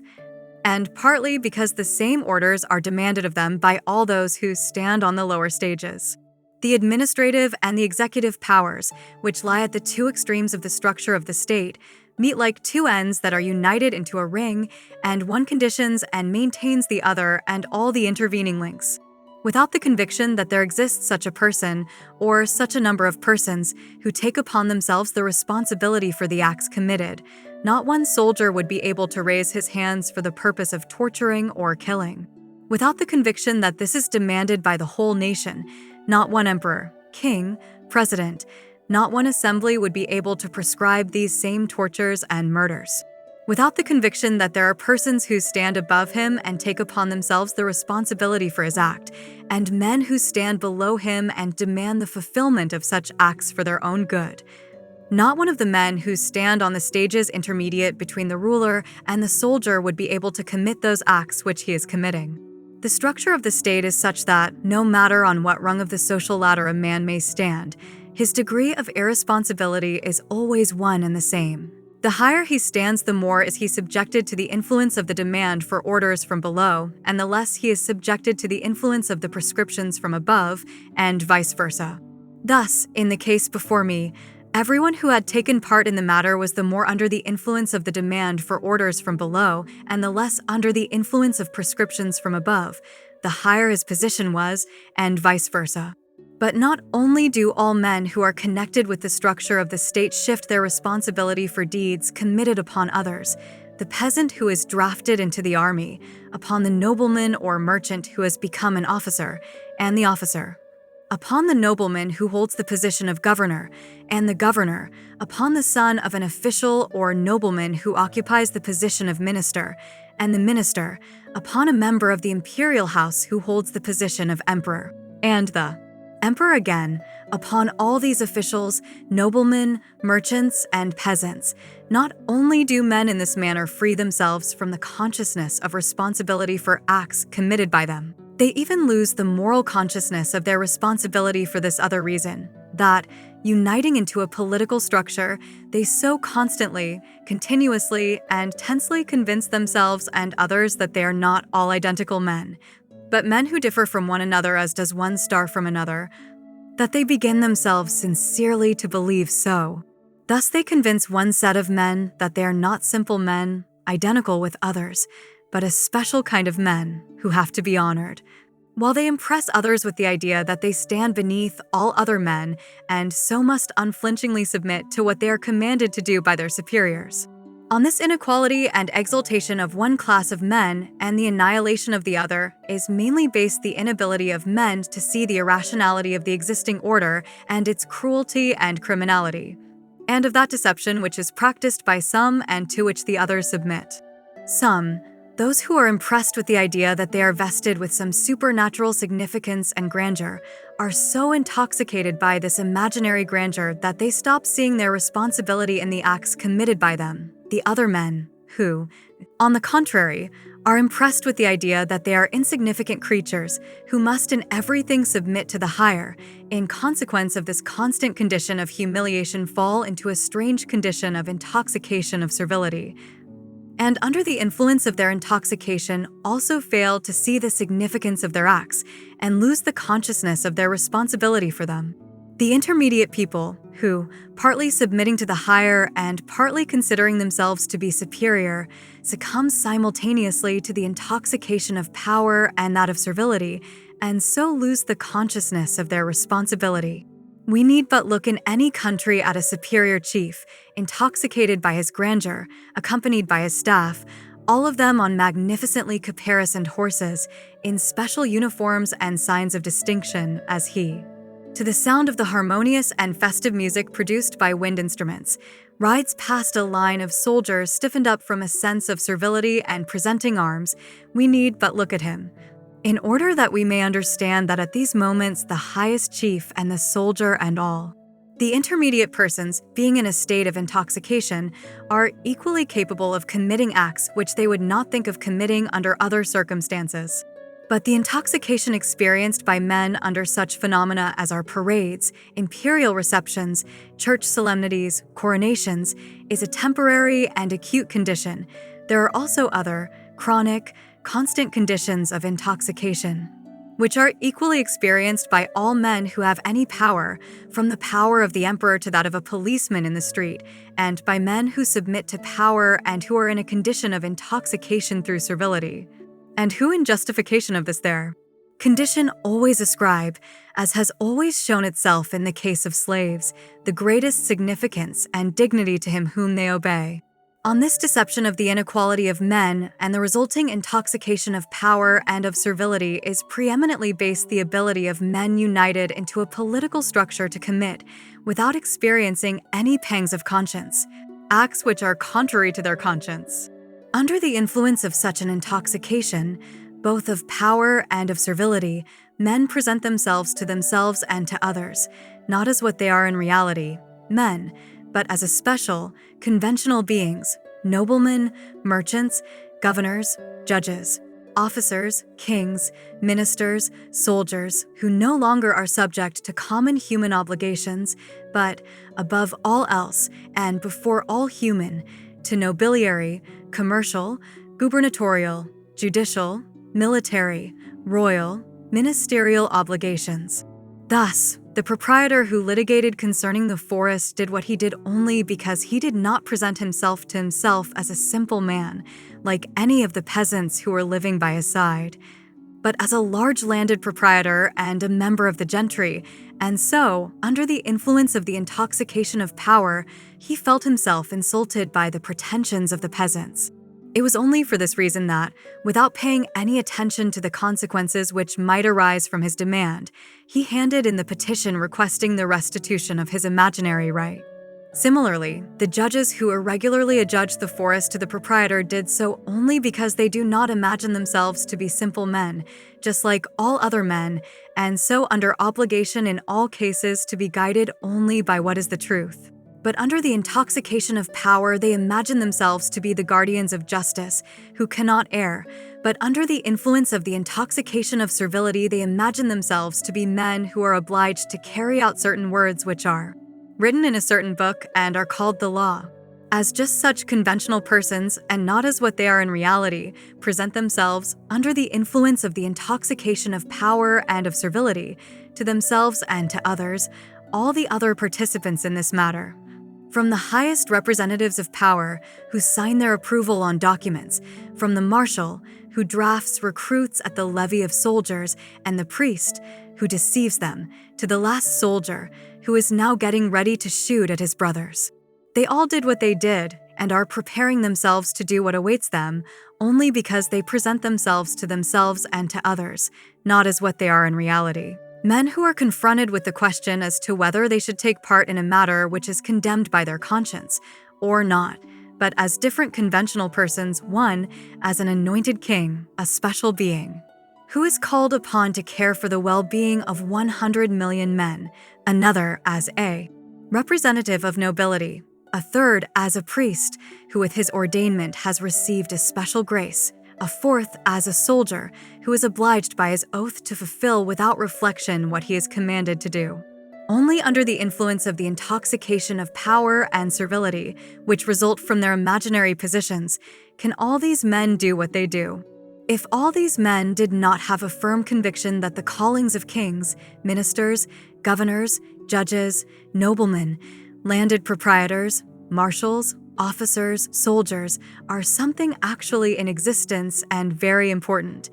not one of these men would think without terror and disgust of participating in the acts which he is committing now. The conventional positions, which were established hundreds of years ago, which have been recognized through the ages, and which are now recognized by all men about us, and which are designated by special names and particular attires, and which, besides, are maintained by means of every kind of magnificence and effects on the outer senses, are to such a degree instilled in people that they, forgetting the habitual conditions of life, common to all, begin to look upon themselves and upon all men only from this conventional point of view, and are guided by nothing but this conventional point of view in the valuation of other men's acts. Thus a mentally sound old man, for no other reason than that some trinket or fool's dress is put over him, some keys on his buttocks, or a blue ribbon, which is proper only for a dressed-up little girl, and that he is on that occasion impressed with the idea that he is a general, a chamberlain, a cavalier of St. Andrews, or some such silliness, suddenly becomes self-confident, proud, and even happy, or, on the contrary, because he loses or does not receive a desired trinket or name, becomes so sad and unhappy that he even grows sick. Or, what is even more startling, an otherwise mentally sound, free, and even well-to-do young man, for no other reason than that he calls himself, and others call him, an investigating magistrate or county council chief, seizes an unfortunate widow away from her minor children and locks her up or has her locked up in a prison, leaving her children without a mother. And all that because this unfortunate woman secretly trafficked in liquor and thus deprived the crown of 25 rubles of revenue, and he does not feel the least compunction about it. Or, what is even more startling, an otherwise intelligent and meek man, only because a brass plate or a uniform is put on him and he is told that he is a watchman or a custom soldier, begins to shoot with bullets at men. And neither he nor those who surround him consider him blameworthy for it, and would even blame him if he did not shoot. I do not even speak of the judges and jurors who sentence to executions, and of the military, who kill thousands without the least compunction, only because they have been impressed with the idea that they are not simply men, but jurors, judges, generals, soldiers. Such a constant, unnatural, and strange condition of men in the life of the state is generally expressed in words as follows: as a man I pity him, but as a watchman, judge, general, governor, king, soldier, I must kill or torture him. As though there can exist a given position, acknowledged by men, which can make void duties which are imposed upon each of us by a man's position. Thus, for example, in the present case, men are traveling to commit murder and tortures on hungry people, and they recognize that in the dispute between the peasants and the proprietor, the peasants are in the right. All men in authority told me so, and know that the peasants are unfortunate, poor, and hungry. The proprietor is rich and does not inspire sympathy, and all these men nonetheless are on their way to kill the peasants, in order thus to secure 3,000 rubles to the proprietor, for no other reason than that these men at this moment do not consider themselves to be men, but a governor, a general of gendarmes, an officer, a soldier, and think that not the eternal demands of their consciences, but the accidental, temporary demands of their positions as officers and soldiers are binding on them. However strange this may seem, the only explanation for this remarkable phenomenon is this: that these men are in the same position as those hypnotized persons who are commanded to imagine and feel themselves in certain conventional positions, and to act like those beings whom they represent. Thus, for example, when a hypnotized person receives the suggestion that he is lame, he begins to limp, or that he is blind, he does not see, or that he is an animal, he begins to bite. In this state are not only the men who are traveling on this train, but also all men who preferably perform their social and their political duties to the disadvantage of their human duties. The essence of this condition is this: that the men under the influence of the one idea suggested to them are not able to reflect upon their acts, and so do, without any reflection, what is prescribed to them in correspondence with the suggested idea, and what they are led up to through example, advice, or hints. The difference between those who are hypnotized by artificial means and those who are under the influence of the political suggestion consists in this: that to the artificially hypnotized their imaginary condition is suggested at once by one person, and for the briefest space of time, and so the suggestion presents itself to us in a glaring form, which sets us to wondering, while to the men who act under the political suggestion their imaginary position is suggested by degrees, slowly, imperceptibly, from childhood, at times not only in a certain number of years, but through whole generations, and, besides, is not suggested by one person, but by all those who surround them. But I shall be told, in all societies the majority of men, all the children, all the women who are absorbed in the labor of pregnancy, childbearing, and nursing, all the enormous masses of the working people, who are placed under the necessity of tense and assiduous physical labor, all the mentally weak by nature, all abnormal men with a weakened spiritual activity in consequence of nicotine, alcohol, and opium poisoning, or for some other reason. All these men are always in such a condition that, not being able to reason independently, they submit either to those men who stand on a higher stage of rational consciousness, or to family and political traditions, to what is called public opinion. And in this submission there is nothing unnatural or contradictory. And, indeed, There is nothing unnatural in it, and the ability of unthinking people to submit to the indications of men standing on a higher stage of consciousness is a constant property of men, that property in consequence of which men, submitting to the same rational principles, are able to live in societies, some, the minority, by consciously submitting to the same rational principles on account of their agreement with the demands of their reason, the others, the majority, by submitting unconsciously to the same principles only because these demands have become the public opinion. Such a subjection of the unthinking to public opinion presents nothing unnatural so long as the public opinion is not split up. But there are times when the higher truth, as compared with the former degree of the consciousness of the truth, which at first is revealed to a few men in passing by degrees from one set to another, embraces such a large number of men that the former public opinion, which is based on a lower stage of consciousness, begins to waver, and the new is ready to establish itself, but is not yet established. There are times, resembling spring, when the old public opinion has not yet been destroyed and the new is not yet established, and when men begin to criticize their own acts and those of others on the basis of the new consciousness, and yet in life, from inertia, from tradition, continue to submit to principles which only in former times formed the higher degree of rational consciousness, but which now are already in an obvious contradiction to it. And then the men, feeling, on the one hand, the necessity of submitting to the new public opinion, and not daring, on the other, to depart from the former, find themselves in an unnatural, wavering state. It is in such a condition that, in relation to the Christian truths, are not only the men on this train, but also the majority of the men of our time.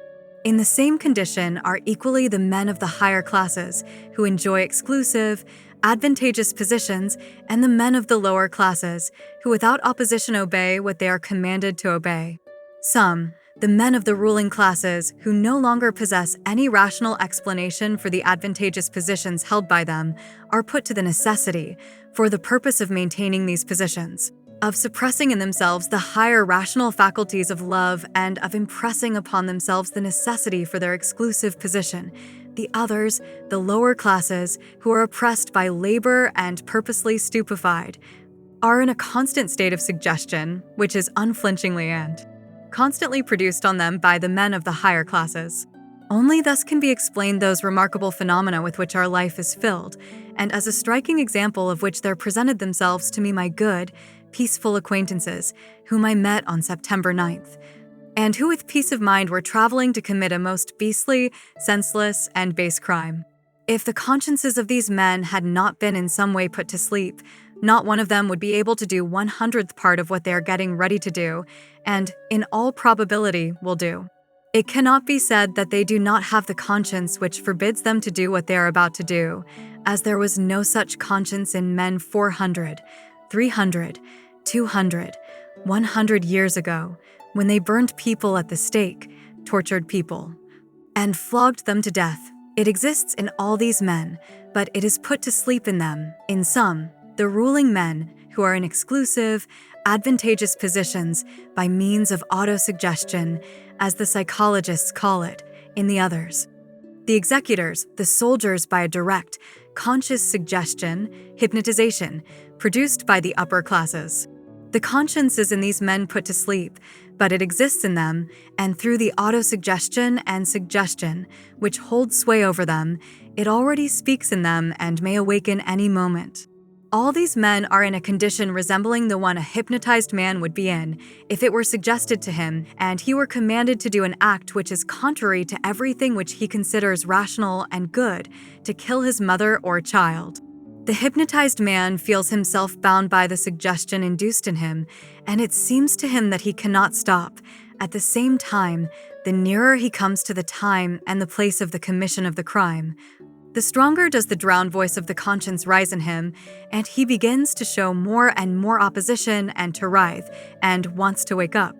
And it is impossible to say in advance whether he will do the suggested act or not, and what it is that will win, the rational consciousness or the irrational suggestion. Everything depends on the relative strength of the two. Precisely the same is now taking place in all the men on this train, and in general in all the men who in our time commit political acts of violence and exploit them. There was a time when men who went out for the purpose of torturing and killing people, for the purpose of setting an example, did not return otherwise than having performed the act for which they had gone out, and, having performed the act,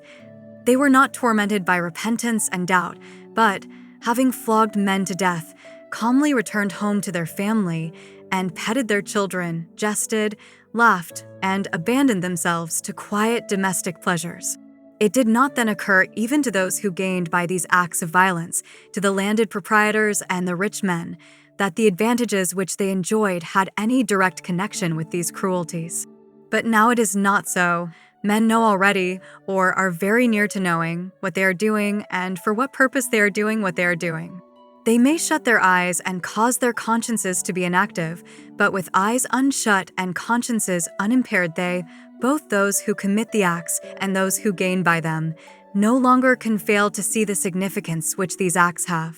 It happens that men understand the significance of what they have done only after they have performed the act, or it happens that they understand it before the very act. Thus the men who had in charge the tortures in Nizhny Novgorod, Saratov, Oral, Yuzovsky plant understood the significance of what they did only after the commission of the act, and now they are tormented with shame before public opinion and before their consciences. Both those who ordered the tortures and those who executed them are tormented. I have spoken with soldiers who have executed such acts, and they've always cautiously evaded all conversation about it. When they spoke, they did so with perplexity and terror. Cases happen when men come to their senses immediately before the commission of the act. Thus I know a case of a sergeant who during a pacification was beaten by 2 peasants and who reported accordingly, but who the next day, when he saw the tortures to which the peasants were subjected, begged the commander of the company to tear up the report and to discharge the peasants who had beaten him. I know a case when the soldiers, who were commanded to shoot some men, declined to obey, and I know many cases where the commanders refused to take charge of tortures and murders. Thus it happens that the men who establish violence and those who commit acts of violence at times come to their senses long before the commission of the act suggested to them, at others before the very act, and at others again after the act. The men who are traveling on this train have gone out to torture and kill their brothers, but not one of them knows whether he will do what he has set out to do or not.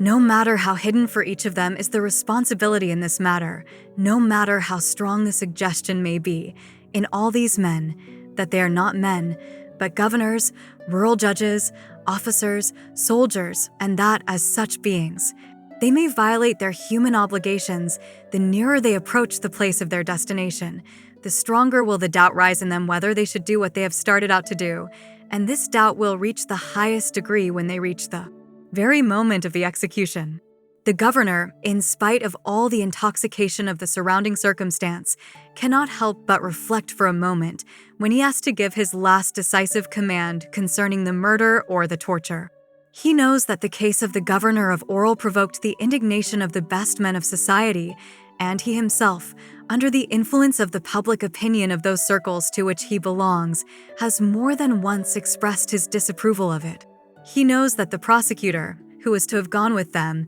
refused outright to take part in this business because he considered it disgraceful. He knows also that changes may take place in the government at any time, and that in consequence of them that which was a desert today may tomorrow be the cause of disfavor. He knows, too, that there is a press, if not in Russia, at least abroad, which may describe this matter and so disgrace him for life. He already sensed that new public opinion which is making void what the former public opinion demanded. Besides, he cannot be absolutely sure that at the last moment the executors will obey him. He wavers, and it is impossible to foretell what he will do. The same thing, in a greater or lesser measure, is experienced by all the officials and officers who are traveling with him. They all know in the depth of their hearts that the deed which is to be done is disgraceful, that participation in it lowers and denies a man in the eyes of a few men whose opinion they already value. They know that it is a shame to appear after the torture or murder of defenseless men in the presence of their fiancés or wives, whom they treat with a show of tenderness. Besides, like the governor, they are in doubt whether the soldiers are sure to obey them. And no matter how unlike it is to the self-confident look with which all these ruling men now move in the station and up and down the platform, they all in the depth of their hearts suffer and even waver. It is for this very reason that they assume this confident tone in order to conceal their inner wavering. And this sensation increases in proportion as they come nearer to the place of action. However imperceptible this may be, and however strange it may appear, all this mass of young soldiers who seem so subservient is in the same state. They are all of them no longer the soldiers of former days, men who have renounced their natural life of labor and who have devoted their lives exclusively to dissipation, rapine, and murder, like some Roman legionaries or the warriors of the 30 Years' War,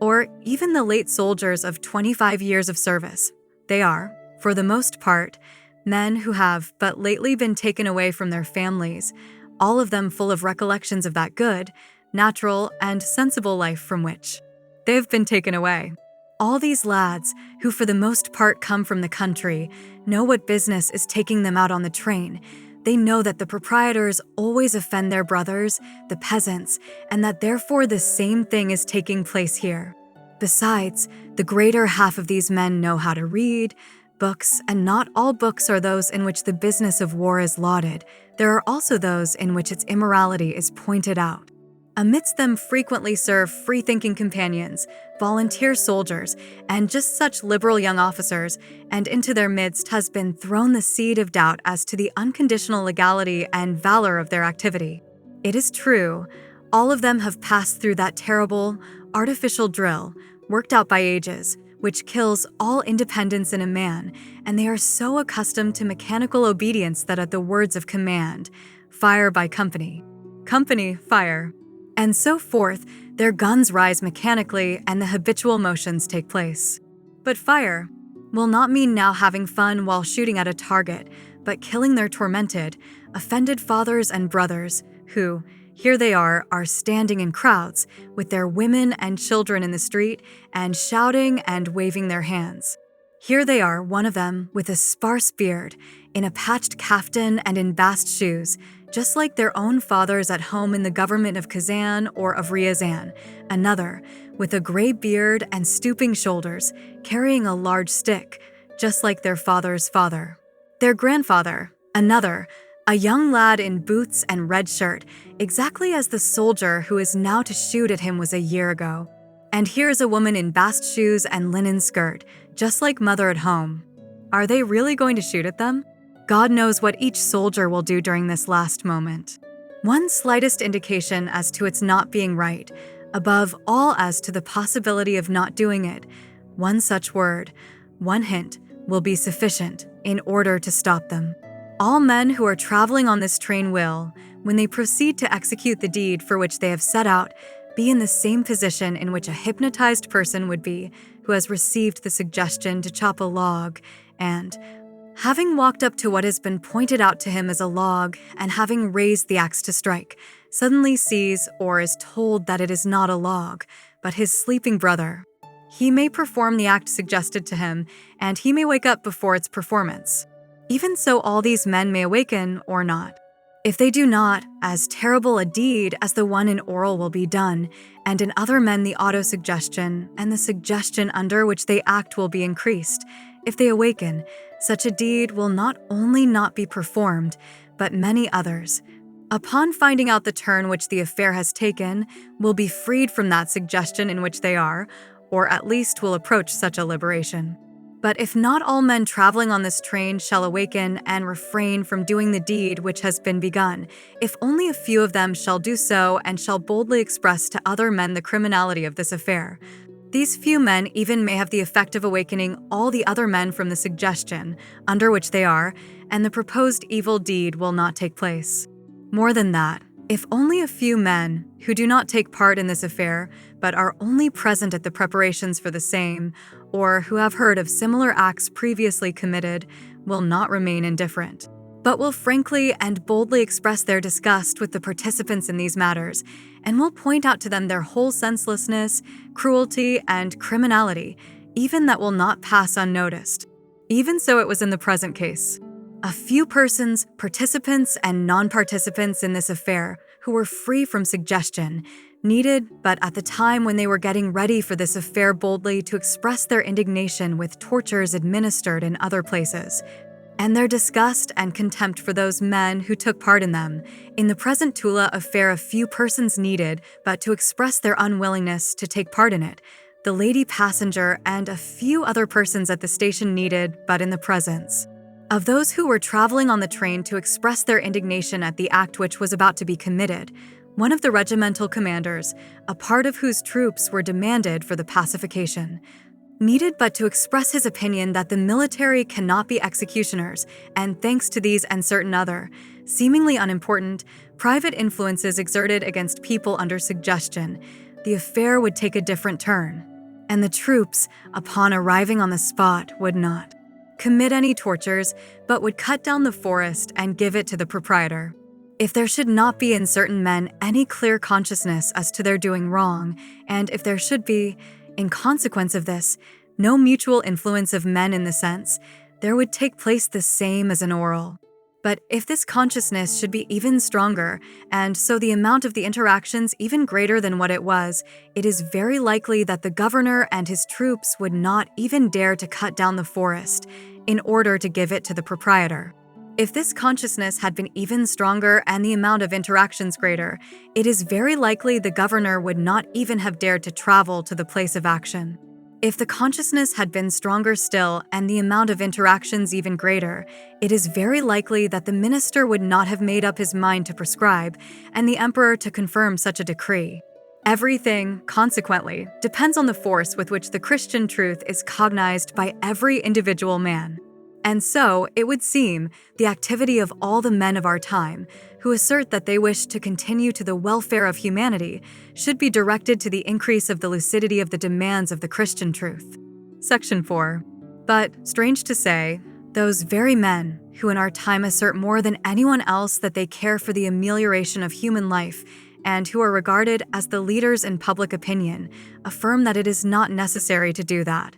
and that for the amelioration of the condition of men there exist other, more efficacious means. These men assert that the amelioration of human life does not take place in consequence of the internal efforts of the consciousness of individual men and the elucidation and profession of the truth, but in consequence of the gradual change of the common external conditions of life, and that the profession by every individual man of the truth which is not in conformity with the existing order is not only useless, but even harmful, because on the part of the power it provokes oppressions which keep these individuals from continuing their useful activity in the service of society. According to this doctrine, all the changes in human life take place under the same laws under which they take place in the life of the animals. Thus, according to this doctrine, all the founders of religions, such as Moses and the prophets, Confucius, Lao Tse, Buddha, Christ, and others preached their teachings, and their followers accepted them,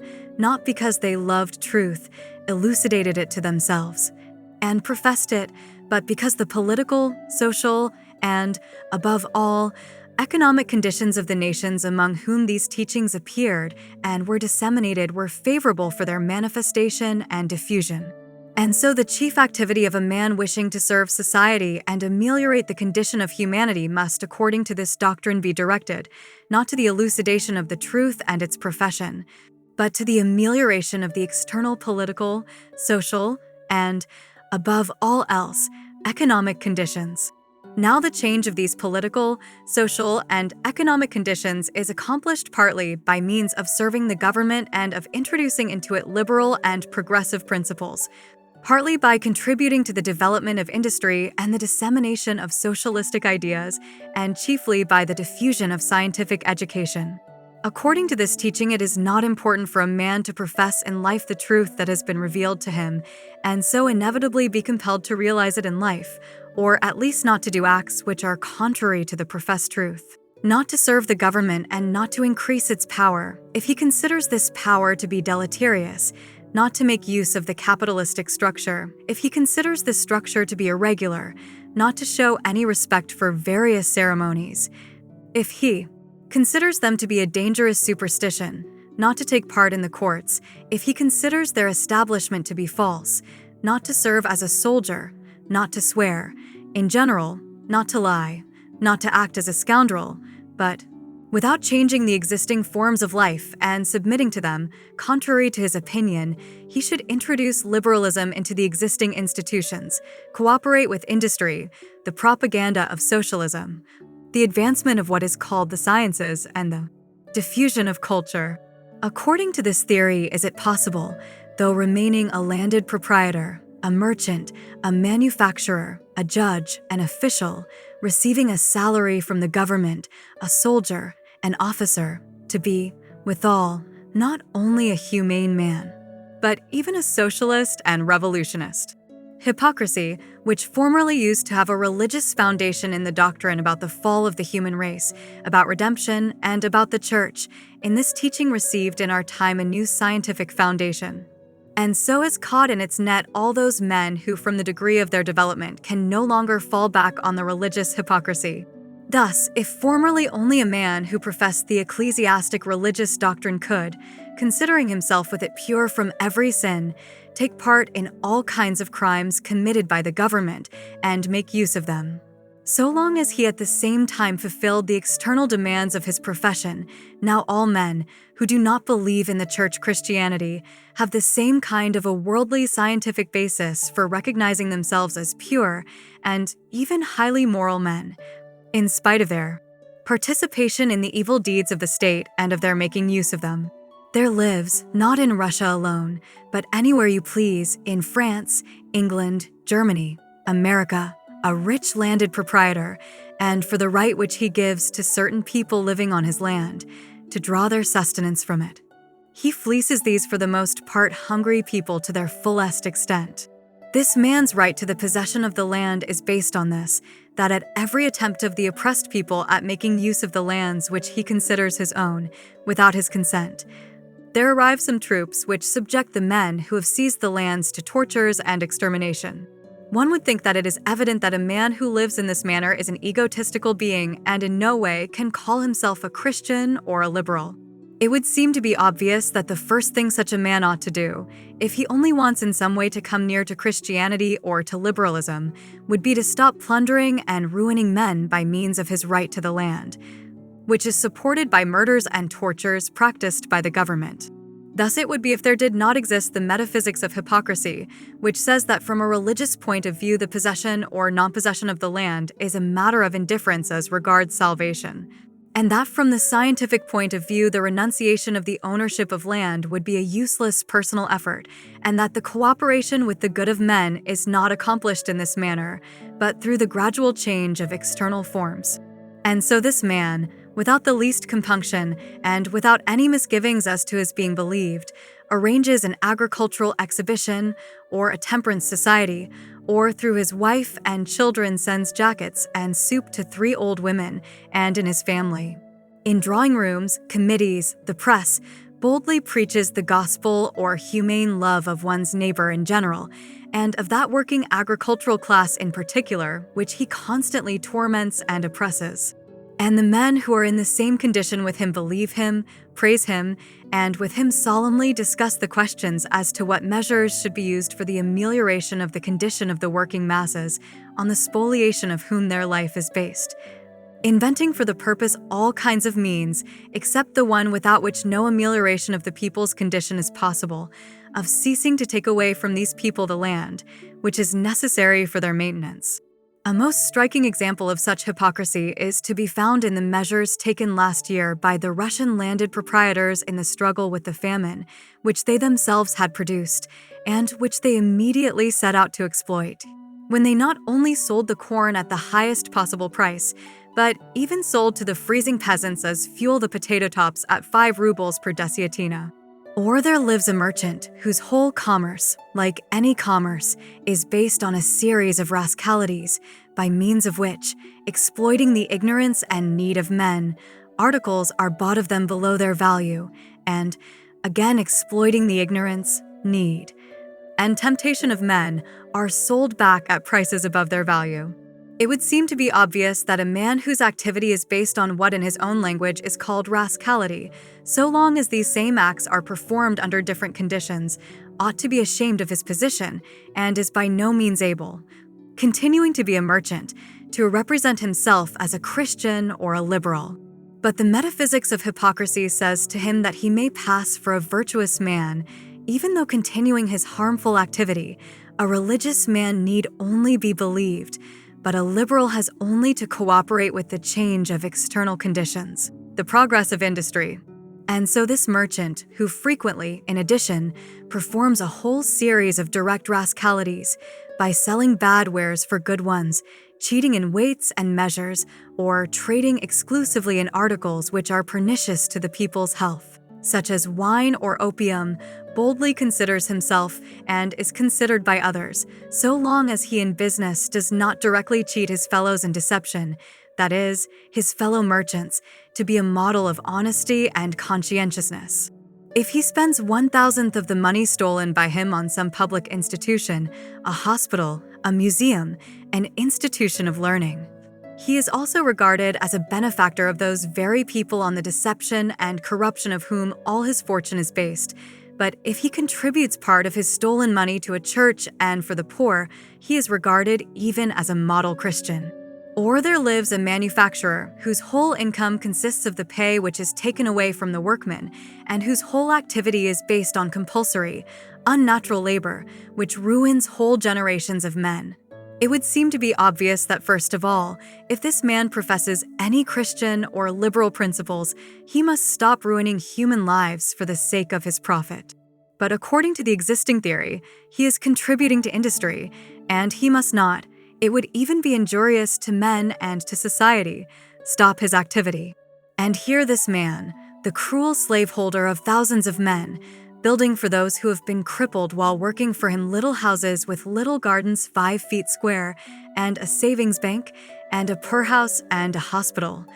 is fully convinced that in this way he is more than paid for all those physically and mentally ruined lives of men, for which he is responsible, and quietly continues his activity, of which he is proud. Or there lives a head of a department, or some civil, clerical, military servant of the state, who serves for the purpose of satisfying his ambition or love of power, or, what is most common, for the purpose of receiving a salary, which is collected from the masses that are emaciated and exhausted with labor. Taxes, no matter from whom they come, always originate in labor, that is, in the laboring people, and if he, which is extremely rare, does not directly steal the government's money in some unusual manner, he considers himself and is considered by others like him to be a most useful and virtuous member of society. There lives some judge, prosecutor, head of a department, and he knows that as the result of his sentence or decree hundreds and thousands of unfortunate people, torn away from their families, are lingering in solitary confinement at hard labor,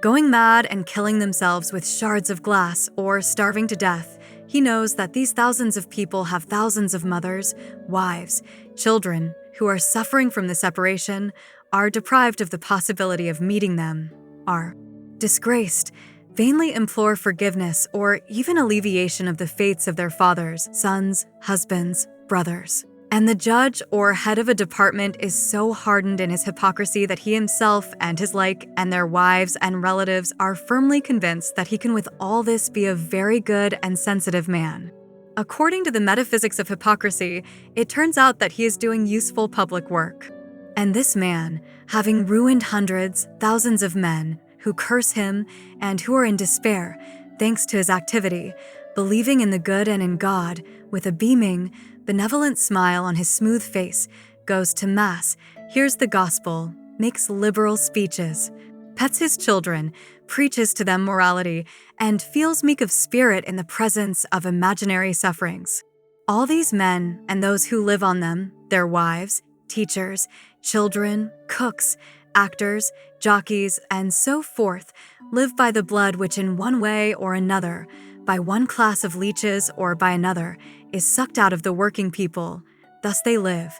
devouring each day for their pleasures hundreds and thousands of workdays of the exhausted laborers who are driven to work by the threat of being killed, They see the privations and sufferings of these laborers, of their children, old men, women. Sick people, they know of the penalties to which the violators of this established spoliation are subjected, and they not only do not diminish their luxury, do not conceal it, but impudently display before these oppressed laborers, who for the most part hate them, as though on purpose to provoke them, their parks, castles, theaters, chases, races, and at the same time assure themselves and one another that they are all very much concerned about the good of the masses, whom they never stop treading underfoot, and on Sundays they dress themselves in costly attire and drive in expensive carriages into houses especially built for the purpose of making fun of Christianity, and there listen to men especially trained in this lie, who in every manner possible, in vestments and without vestments, in white neckties, preach to one another the love of men, which they all deny with their whole lives. And while doing all this, these men so enter into their parts that they seriously believe that they actually are what they pretend to be. The universal hypocrisy, which has entered into the flesh and blood of all the classes of our time, has reached such limits that nothing of this kind ever fills anyone with indignation. Hypocrisy with good reason means the same as acting, and anybody can pretend, act a part. Nobody is amazed at such phenomena as that the successors of Christ bless the murderers who are lined up and hold the guns which are loaded for their brothers, that the priests, the pastors of all kinds of Christian confessions, always,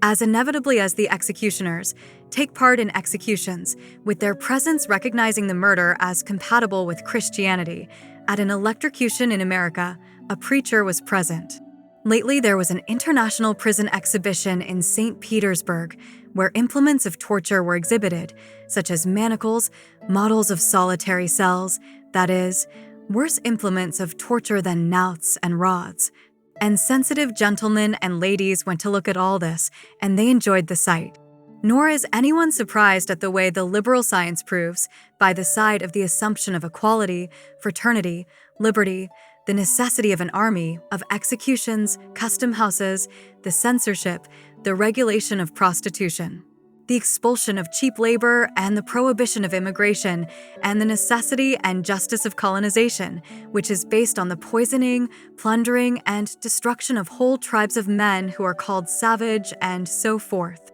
People talk of what will happen when all men shall profess what is called Christianity, that is, various mutually hostile professions, when all shall be well fed and well clothed, when all shall be united with one another from one end of the world to the other by means of telegraphs and telephones, and shall communicate with one another by means of balloons, when all the laborers shall be permeated with social teachings, and the labor unions shall have collected so many millions of members and of rubles, when all men shall be cultured, and all shall read the papers and know the sciences. But of what use or good can all these improvements be if people shall not at the same time speak and do what they consider to be the truth? The calamities of men are certainly due to their disunion, and the disunion is due to this, that men do not follow the truth, which is one, but the lies of which there are many. The only means for the union of men into one is the union in truth, and so, the more sincerely men strive toward the truth, the nearer they are to this union. But how can men be united in truth, or even approach it, if they not only do not express the truth which they know, but even think that it is unnecessary to do so, and pretend that they consider to be the truth what they do not regard as the truth? And so no amelioration of the condition of men is possible, so long as men will pretend, that is, conceal the truth from themselves, so long as they do not recognize that their union, and so their good, is possible only in the truth, and so will not place the recognition and profession of the truth, the one which has been revealed to them, higher than anything else. Let all those external improvements of which religious and scientific men may dream be accomplished. Let all men accept Christianity, and let all those ameliorations, which all kinds of Bellamys and Riches wish for, take place, with every imaginable addition and correction, but let with all that the same hypocrisy remain as before. Let men not profess the truth which they know, but continue to pretend that they believe in what they really do not believe, and respect what they really do not respect, and the condition of men will not only remain the same, but will even grow worse and worse. The more people shall have to eat, the more there shall be of telegraphs, telephones, books, newspapers, journals, the more means will there be for the dissemination of discordant lies and of hypocrisy, and the more will men be disunited and, therefore, wretched, as is indeed the case at present. Let all these external changes take place, and the condition of humanity will not improve. But let each man at once in his life, according to his strength, profess the truth as he knows it, or let him at least not defend the untruth, which he does, giving it out as the truth, and there would at once, in this present year 1893, take place such changes in the direction of the emancipation of men and the establishment of truth upon earth as we do not dare even to dream of for centuries to come. For good reason Christ's only speech, which is not meek, but reproachful and cruel, was directed to the hypocrites and against hypocrisy. What corrupts, angers, bestializes, and, therefore, disunites men is not thieving, nor spoliation, nor murder, nor fornication, nor forgery, but the lie. That special lie of hypocrisy which in the consciousness of men destroys the distinction between good and evil, deprives them of the possibility of avoiding the evil and seeking the good, deprives them of what forms the essence of the true human life, and so stands in the way of every perfection of men. Men who do not know the truth and who do evil, awakening in others a sympathetic feeling for their victims and a contempt for their acts, do evil only to those whom they injure. But the men who know the truth and do the evil, which is concealed under hypocrisy, do evil to themselves and to those whom they injure, and to thousands of others who are offended by the lie, with which they attempt to conceal the evil done by them. Thieves, plunderers, murderers, cheats, who commit acts that are recognized as evil by themselves and by all men, serve as an example of what ought not to be done and deter men from evil. But the men who commit the same act of thieving, plundering, torturing, killing, mantling themselves with religious and scientific liberal justifications, as is done by all landed proprietors, merchants, manufacturers, and all kinds of servants of the government of our time, invite others to emulate their acts and do evil, not only to those who suffer from it, but also to thousands and millions of men whom they corrupt, by destroying for these men the difference between good and evil. One fortune acquired by the trade in articles necessary for the masses, or by corrupting the people, or by financial speculation, or by the acquisition of cheap land, which later grows more expensive on account of the popular want, or by the establishment of plants ruining the health and the life of men, or by civil or military service to the state, or by any means which pamper to the vices of men, a fortune gained by such means, not only with the consent, but even with the approval of the leaders of society, corrupts people incomparably more than millions of thefts, rascalities, plunderings, which are committed outside the forms recognized by law and subject to criminal prosecution. One execution, which is performed by well-to-do, cultured men, not under the influence of passion, but with the approval and cooperation of Christian pastors and presented as something necessary, corrupts and bestializes men more than hundreds and thousands of murders committed by uncultured laboring men, especially under the incitement of passion. An execution, such as Zhukovsky proposed to arrange, when men, as Zhukovsky assumed, would even experience a religious feeling of meekness of spirit, would be the most corrupting action that can be imagined. See Volume 6 of Zhukovsky's Complete Works. Every war, however short its duration, with its usual accompanying losses, destruction of the crops, thieving, admissible debauchery, looting, murders, with the invented justifications of its necessity and its justice, with the exaltation and eulogizing of military exploits, of love of flag and country, with the hypocritical cares for the wounded, and so forth, corrupts in 1 year more than do millions of robberies, arsons, murders, committed in the course of hundreds of years by individual men under the influence of the passions. One luxurious life, running temperately within the limits of decency on the part of one respectable, so-called virtuous, family, which, nonetheless, spends on itself the products of as many laboring days as would suffice for the support of thousands of people living in misery side by side with this family, corrupts people more than do thousands of monstrous orgies of coarse merchants, officers, laboring men, who abandon themselves to drunkenness and debauchery, who for fun break mirrors, dishes, and so forth. One solemn procession, Te Deum, or sermon from the ambo or pulpit, dealing with a lie in which the preachers themselves do not believe, produces incomparably more evil than do thousands of forgeries and adulterations of food, and so forth. We talk of the hypocrisy of the Pharisees, but the hypocrisy of the men of our time far surpasses the comparatively innocent hypocrisy of the Pharisees. They had at least an external religious law, in the fulfillment of which they could overlook their obligations in relation to their neighbors, and, besides, these obligations were at that time not yet clearly pointed out. In our time, in the first place, there is no such religious law which frees men from their obligations to their neighbors, to all their neighbors without exception. I do not count those coarse and stupid men who even now think that sacraments or the decision of the Pope can absolve one from sins. On the contrary, that gospel law, which we all profess in one way or another, directly points out these obligations, and besides these obligations, which at that time were expressed in dim words by only a few prophets,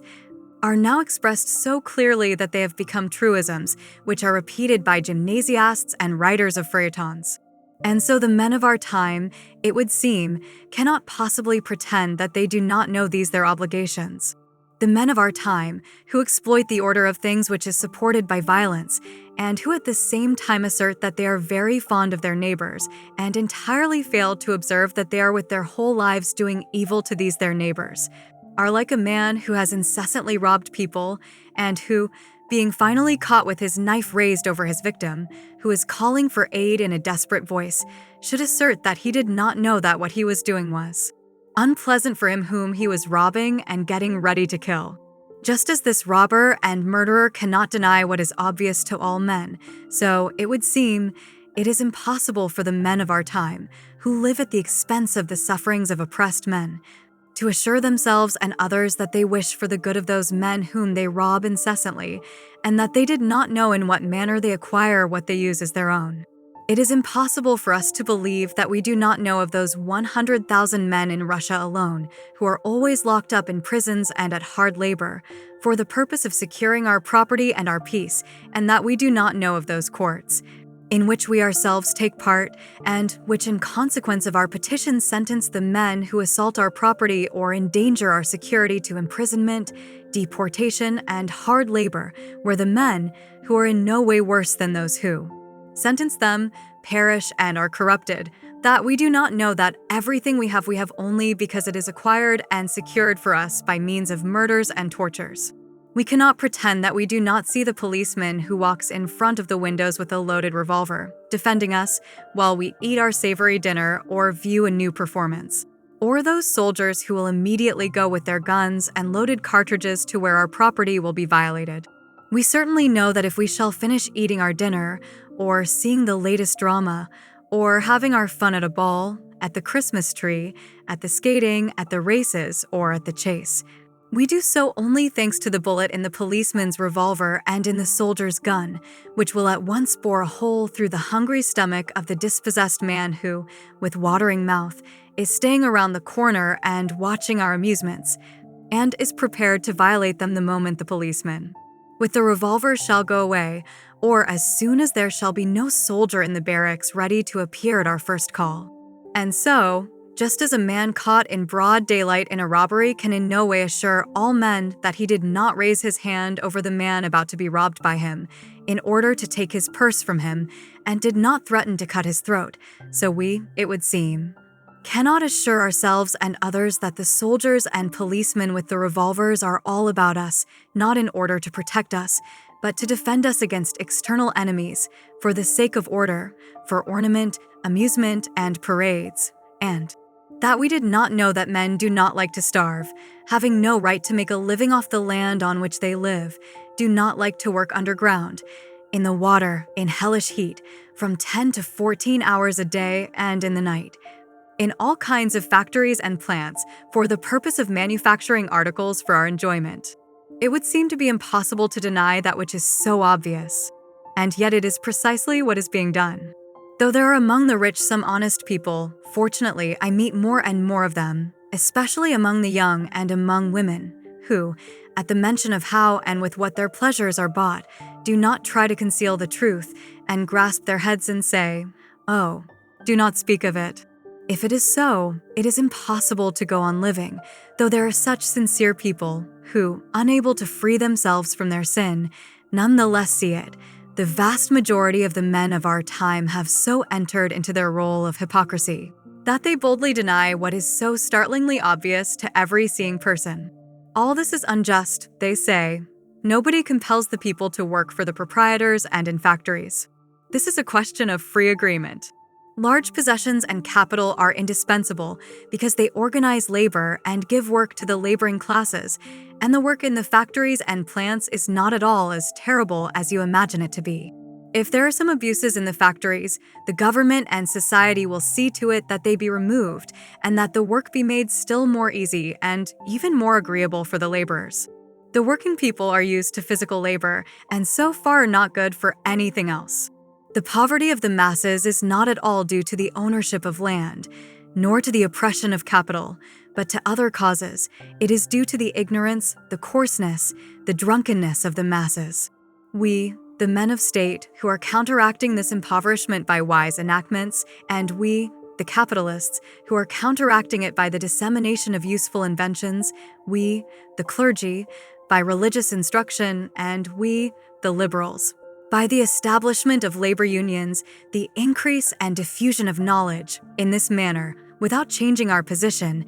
increase the welfare of the masses. We do not want all men to be poor, like the poor, but want them to be rich, like the rich. The statement that men are tortured and killed to compel them to work for the rich is nothing but sophistry. Troops are sent out against the masses only when they, misunderstanding their advantages, become riotous and disturb the peace, which is necessary for the common good. Just as much do we need the curbing of malefactors, for whom are intended the prisons, gallows, and hard labor. We should ourselves like to do away with them, and we are working in this direction. The hypocrisy of our time, which is supported from two sides, by the quasi-religion and the quasi-science, has reached such a point that, if we did not live in the midst of it, we should not be able to believe that men could reach such a degree of self-deception. The people have in our time reached the remarkable state when their hearts are so hardened that they look and do not see, that they listen and do not hear or understand. Men have long been living a life which is contrary to their consciousness. If it were not for hypocrisy, they would not be able to live this life. This order of life, which is contrary to their consciousness, is continued only because it is hidden under hypocrisy. The more the distance is growing between reality and the consciousness of men, the more does hypocrisy expand. But there are limits even to hypocrisy, and it seems to me that in our time we have reached that limit. Every man of our time, with the Christian consciousness, which is involuntarily acquired by him, finds himself in a situation which is exactly like that of a sleeping man, who sees in his sleep that he must do what he knows even in his sleep is not right for him to do. He knows this in the very depth of his heart, and yet, as though unable to change his position, he cannot stop and cease doing what he knows he ought not to do. And as happens in sleep, his condition, becoming more and more agonizing, finally reaches the utmost degree of tension, and then he begins to doubt the reality of what presents itself to him, and he makes an effort of consciousness, in order to break the spell that holds him fettered. In the same condition is the average man of our Christian world. He feels that everything which is done by himself and about him is something insipid, monstrous, impossible, and contrary to his consciousness, that this condition is becoming more and more agonizing and has reached the utmost limit of tension. It cannot be that the men of our time, with our Christian consciousness of the dignity of man, the equality of men, which has permeated our flesh and blood, with our need for a peaceful intercourse and union among the nations, should actually be living in such a way that every joy of ours, every comfort, should be paid for by the sufferings, the lives of our brothers, and that we, Besides, should every moment be within a hair's breadth of throwing ourselves, like wild beasts, upon one another, nation upon nation, mercilessly destroying labor and life, for no other reason than that some deluded diplomat or ruler has said or written something stupid to another deluded diplomat or ruler like himself? It cannot be. And yet every man of our time sees that it is precisely what is being done and that the same thing awaits him. The state of affairs is getting more and more agonizing. As the man in his sleep does not believe that what presents itself to him as reality is actually real and wants to awaken to the other, the actual reality,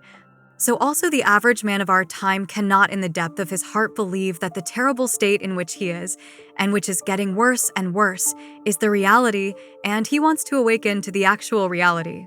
the reality of the consciousness which already abides in him. And as the man asleep needs but make an effort of his consciousness and ask himself whether it is not a dream, in order that what to him appeared as such a hopeless state may be at once destroyed, and he may awaken to a calm and joyous reality.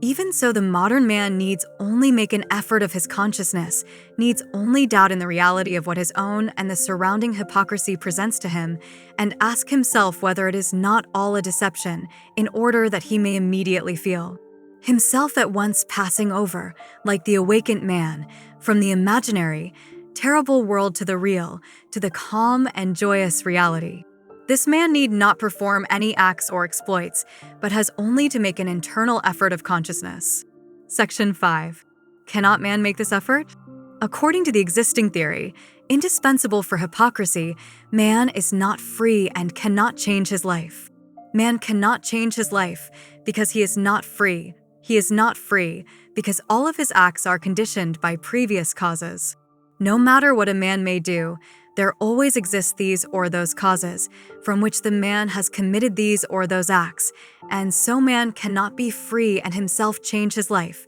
say the defenders of the metaphysics of hypocrisy. They would be absolutely right if man were an unconscious being, immovable in relation to truth, that is, if, having once come to know the truth, he always remained on the self-same stage of his cognition. But man is a conscious being, recognizing a higher and still higher degree of the truth, and so, if a man is not free in the commission of this or that act, because for every act there exists a cause, the very causes of these acts, which for conscious man consist in his recognizing this or that truth as an adequate cause for his action, are within man's power. Thus man, who is not free in the commission of these or those acts, is free as regards the basis for his acts, something as the engineer of a locomotive, who is not free as regards the change of an accomplished or actual motion of the locomotive, is none the less free in determining beforehand its future motions. No matter what a conscious man may do, he acts in this way or that, and not otherwise, only because he either now recognizes that the truth is that he ought to act as he does, or because he formerly recognized it, and now from inertia, from habit, acts in a manner which now he recognizes to be false. In either case, the cause of his act was not a given phenomenon, but the recognition of a given condition as the truth and, consequently, the recognition of this or that phenomenon as an adequate cause of his act. Whether a man eats or abstains from food, whether he works or rests, runs from danger or is subject to it, if he is a conscious man, he acts as he does only because he now considers this to be proper and rational. He considers the truth to consist in his acting this way, and not otherwise, or he has considered it so for a long time. The recognition of a certain truth or the non-recognition of it does not depend on external causes, but on some others, which are in man himself. Thus, with all the external, apparently advantageous conditions for the recognition of truth, one man at times does not recognize it, and,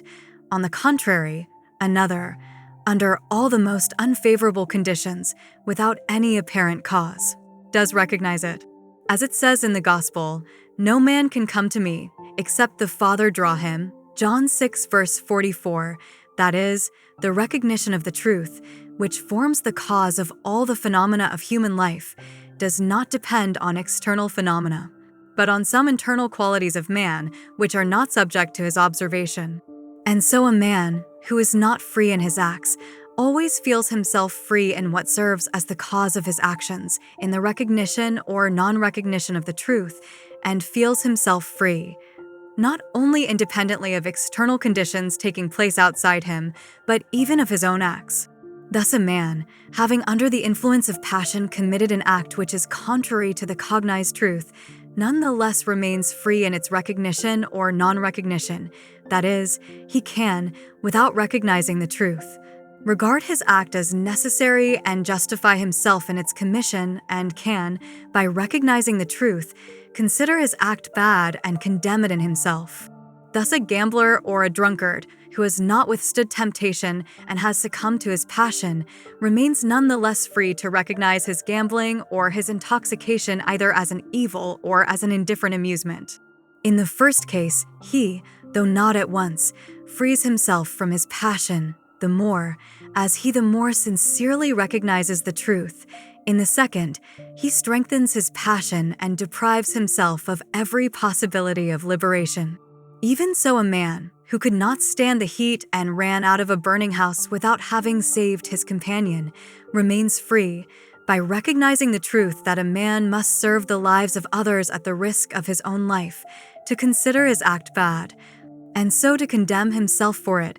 or, by not recognizing this truth, to consider his act natural and necessary and to justify himself in it. In the first case, in recognizing the truth, he, in spite of his departure from it, prepares for himself a whole series of self-sacrificing acts, which inevitably must result from such a recognition. In the second case,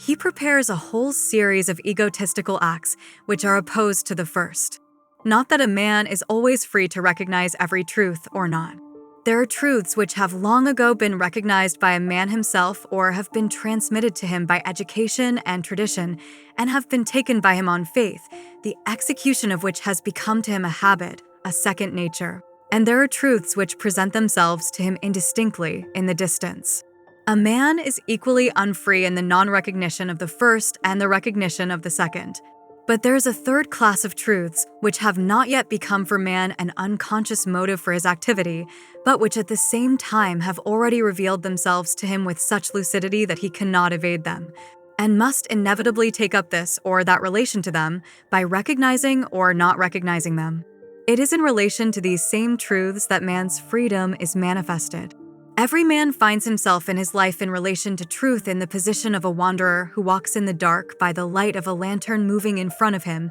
He does not see what is not yet illuminated by the lantern, nor what he has passed over and what is again enveloped in darkness, and it is not in his power to change his relation to either, but he sees, no matter on what part of the path he may stand, what is illuminated by the lantern, and it is always in his power to select one side of the road on which he is moving or the other. For every man there always are truths, invisible to him, which have not yet been revealed to his mental vision. There are other truths, already outlived, forgotten, and made his own. And there are certain truths which have arisen before him in the light of his reason, and which demand his recognition. It is in the recognition or non-recognition of these truths that there is manifested what we cognize as our freedom. The whole difficulty and seeming insolubility of the question about man's freedom is due to this, that the men who decide this question present man to themselves as immovable in relation to truth. Man is unquestionably not free if we represent him to ourselves as immovable, if we forget that the life of man and of humanity is only a constant motion from darkness to the light, from the lower stage of the truth to the higher, from a truth which is mixed with errors to a truth which is more free from them. Man would not be free if he did not know any truth, and he would not be free and would not even have any idea about freedom if the whole truth, which is to guide him in his life, were revealed to him in all its purity, without any admixture of errors. But man is not immovable in relation to truth, and every individual man, as also all humanity, in proportion to its movement in life, constantly cognizes a greater and ever greater degree of the truth, and is more and more freed from error. Therefore, men always are in a threefold relation to truth. One set of truths has been so acquired by them that these truths have become unconscious causes of their actions. Others have only begun to be revealed to them, and the third, though not yet made their own. are revealed to them with such a degree of lucidity that inevitably, in one way or another, they must take up some stand in relation to them, must recognize them, or not. It is in the recognition or non-recognition of these truths that man is free. Man's freedom does not consist in this, that he can, independently of the course of his life and of causes already existing and acting upon him, commit arbitrary acts, but in this, that he can, by recognizing the truth revealed to him and by professing it, become a free and joyous performer of the eternal and infinite act performed by God or the life of the world, and can, by not recognizing the truth, become its slave and be forcibly and painfully drawn in a direction which he does not wish to take. Truth not only indicates the path of human life, but also reveals that one path on which human life can proceed. And so all men will inevitably, freely or not freely, walk on the path of life, some by naturally doing the work of life destined for them, others by involuntarily submitting to the law of life. Man's freedom is in this choice. Such a freedom, within such narrow limits, seems to men to be so insignificant that they do not notice it. Some, the determinists, consider this portion of freedom to be so small that they do not recognize it at all. Others, the defenders of complete freedom, having in view their imaginary freedom, neglect this seemingly insignificant degree of freedom. The freedom which is contained between the limits of the ignorance of the truth and of the recognition of a certain degree of it does not seem to men to be any freedom, the more so since, whether a man wants to recognize the truth which is revealed to him or not, he inevitably will be compelled to fulfill it in life. A horse that is hitched with others to a wagon is not free not to walk in front of the wagon, and if it will not draw, the wagon will strike its legs, and it will go whither the wagon goes, and will pull it involuntarily. But in spite of this limited freedom, it is free itself to pull the wagon or be dragged along by it. The same is true of man. Whether this freedom is great or not, in comparison with that fantastic freedom which we should like to have, this freedom unquestionably exists, and this freedom is freedom, and in this freedom is contained the good which is accessible to man. Not only does this freedom give the good to men, but it is also the one means for the accomplishment of the work which is done by the life of the world. According to Christ's teaching, the man who sees the meaning of life in the sphere in which it is not free, in the sphere of consequences, that is, of acts, has not the true life. According to the Christian teaching, only he has the true life who has transferred his life into that sphere in which it is free, into the sphere of causes, that is, of the cognition and the recognition of the truth which is revealing itself of its profession, and so inevitably of its consequent fulfillment as the wagons following the horse. In placing his life in carnal things, a man does that work which is always in dependence on spatial and temporal causes, which are outside of him. He himself really does nothing. It only seems to him that he is doing something, but in reality all those things which it seems to him he is doing are done through him by a higher power, and he is not the creator of life, but its slave. But in placing his life in the recognition and profession of the truth that is revealed to him, he, by uniting with the source of the universal life, does not do personal, private works, which depend on conditions of space and time, but works which have no causes and themselves form causes of everything else and have an endless, unlimited significance. By neglecting the essence of the true life, which consists in the recognition and profession of the truth, and by straining their efforts for the amelioration of their lives upon external acts, the men of the pagan life conception are like men on a boat, who, in order to reach their goal, should extinguish the boiler, which keeps them from distributing the oarsmen, and, instead of proceeding under steam and propeller, should try in a storm to row with oars that do not reach to the water. The kingdom of God is taken by force, and only those who make an effort get hold of it. And it is this effort of the renunciation of the change of the external conditions for the recognition and profession of truth which is the effort by means of which the kingdom of God is taken and which must and can be made in our time. Men need but understand this. They need but stop troubling themselves about external and general matters in which they are not free, and use but 1/100th part of the energy which they employ on external matters on what they are free in. on the recognition and profession of the truth which stands before them, on the emancipation of themselves and of men from the lie and hypocrisy which conceal the truth, in order that without effort and struggle there should at once be destroyed that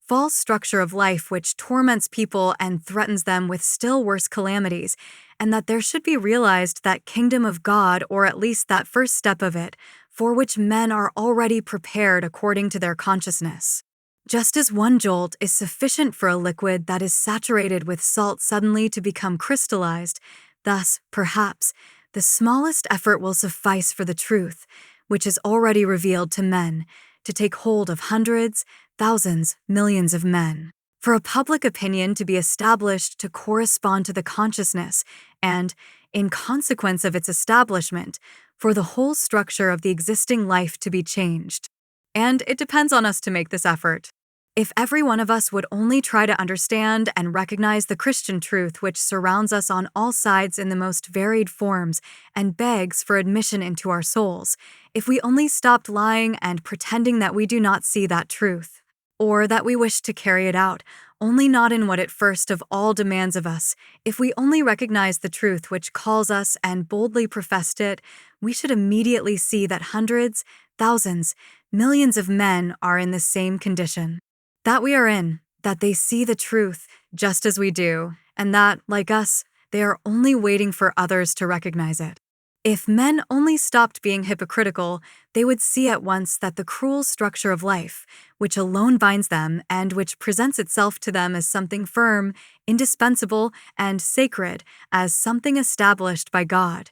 is shaking already and is holding only by that lie of hypocrisy by means of which we and our like support it. But if this is so, if it is true that it depends on us to destroy the existing order of life, have we the right to destroy it without knowing clearly what we shall put in its place? What will become of the world if the existing order of things shall be destroyed? What will be there beyond the walls of the world which we leave behind? Herzen's words. Terror seizes us, the void, expanse, freedom. How can we go without knowing whither? How can we lose without seeing any acquisition? If Columbus had reflected thus, he would never have weighed anchor. It is madness to sail the sea without knowing the way, to sail the sea no one has traversed before, to make for a country, the existence of which is a question. With this madness, he discovered a new world. Of course, if the nations could move from one hotel garni into another, a better one, it would be easier, but unfortunately there is no one to arrange the new quarters.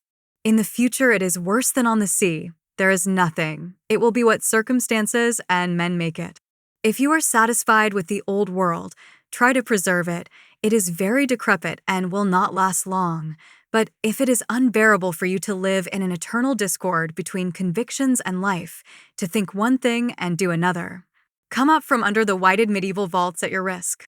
I know full well that this is not easy. It is not a trifling matter to part from everything a man is accustomed to from the day of his birth, with what he has grown up with from childhood. Men are prepared for terrible sacrifices, but not for those which the new life demands of them. Are they prepared to sacrifice modern civilization, their manner of life, their religion, the accepted conventional morality? Are they prepared to be deprived of all the fruits which have been worked out with such efforts, of the fruits we have been boasting of for 3 centuries, to be deprived of all the comforts and charms of our existence, to prefer wild youth to cultured debility,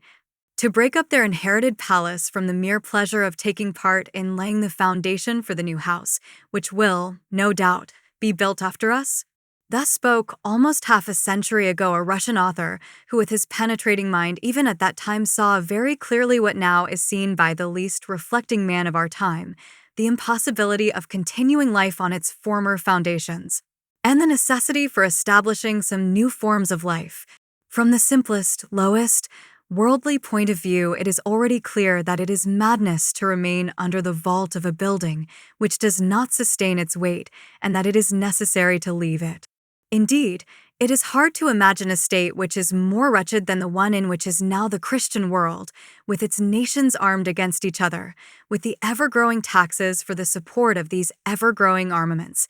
with the hatred of the laboring class against the rich, which is being fanned more and more, with Damocles' sword of war hanging over all, and ready at any moment to drop down, and inevitably certain to do so sooner or later. Hardly any revolution can be more wretched for the great mass of the people than the constantly existing order, or rather disorder, of our life, with its habitual sacrifices of unnatural labor, poverty, drunkenness, debauchery, and with all the horrors of an imminent war, which is in 1 year to swallow up more victims than all the revolutions of the present century. What will happen with us, with all humanity, when each one of us shall perform what is demanded of him by God through the conscience which is implanted in him? Will there be no calamity, because, finding myself entirely in the power of the Master, I in the establishment built up and guided by him shall do what he commands me to do? But what seems strange to me, who do not know the final ends of the Master? But it is not even this question as to what will happen that troubles men when they hesitate to do the Master's will. They are troubled by the question as to how they could live without those conditions of their life which they have become accustomed to, and which we call science, art, civilization, culture. We feel for ourselves personally the whole burden of the present life. We even see that the order of this life, if continued, will inevitably cause our ruin, but at the same time, we want the conditions of this our life, which have grown out of it, our arts, sciences, civilizations, cultures, to remain unharmed in the change of our life. It is as though a man living in an old house, suffering from the cold and the inconveniences of this house, and knowing, besides, that this house is about to fall in, should consent to its rebuilding only on condition that he should not come out of it. A condition which is equal to a refusal to rebuild the house. What if I leave the house, for a time am deprived of all comforts, and the new house will not be built at all, or will be built in such a way that it will lack what I am used to? But if the material is on hand and the builders are there, all the probabilities are in favor of the new house being better than the old one, and at the same time there is not only a probability, but even a certainty, that the old house will fall in and will crush those who are left in it. Whether the former, habitual conditions of life will be retained, whether they will be destroyed, or whether entirely new ones, better ones, will arise, it is inevitably necessary to leave the old conditions of our life, which have become impossible and pernicious, and to go ahead and meet the future conditions. The sciences, arts, civilizations, and cultures will disappear. All these are only different manifestations of the truth, and the imminent change is to take place only in the name of an approximation to truth and its realization. How, then, can the manifestations of the truth disappear in consequence of its realization? They will be different, better, and higher, but they will by no means be destroyed. What will be destroyed in them is what is false, but what there was of truth in them will only blossom out and be strengthened. Section 6. Come to your senses, men, and believe in the gospel, in the teaching of the good. If you shall not come to your senses, you will all perish, as perished the men who were killed by Pilate, as perished those who were crushed by the Tower of Siloam, as perished millions and millions of men, slayers and slain, executioners and executed, tormentors and tormented, and as foolishly perished that man who filled up his granaries and prepared himself to live for a long time, and died the same night on which he wanted to begin his new life. Come to your senses and believe in the gospel, Christ said 1800 years ago, and says now with even greater convincingness, through the utter wretchedness and irrationality of our life, predicted by him and now an accomplished fact. Now, after so many centuries of vain endeavors to make our life secure by means of the pagan institution of violence, it would seem to be absolutely obvious to everybody that all the efforts which are directed toward this end only introduce new dangers into our personal and social life, but in no way make it secure. No matter what we may call ourselves, what attires we may put on, what we may smear ourselves with, and in the presence of what priests, how many millions we may have, what protection there may be along our path, how many policemen may protect our wealth, how much we may execute the so-called revolutionary malefactors and anarchists, what exploits we ourselves may perform, what kingdoms we may found, and what fortresses and towers we may erect, from that of Babel to that of Eiffel, we are all of us at all times confronted by two inevitable conditions of our life, which destroy its whole meaning. 1. By death, which may overtake any of us at any moment, and 2. By the impermanency of all the acts performed by us, which are rapidly and tracklessly destroyed. No matter what we may do, whether we found kingdoms, build palaces, erect monuments, compose poems, it is but for a short time, and everything passes without leaving a trace. And so, no matter how much we may conceal the fact from ourselves, we cannot help but see that the meaning of our life can be neither in our personal, carnal existence, which is subject to inevitable sufferings and inevitable death, nor in any worldly institution or structure. Whoever you, the reader of these lines, may be, think of your condition and of your duties, not of the condition of landowner, merchant, judge, emperor, president, minister, priest, soldier, which people temporarily ascribe to you, nor of those imaginary duties which these positions impose upon you, but of that real, eternal condition of existence, which by somebody's will after a whole eternity of non-existence has issued forth from unconsciousness,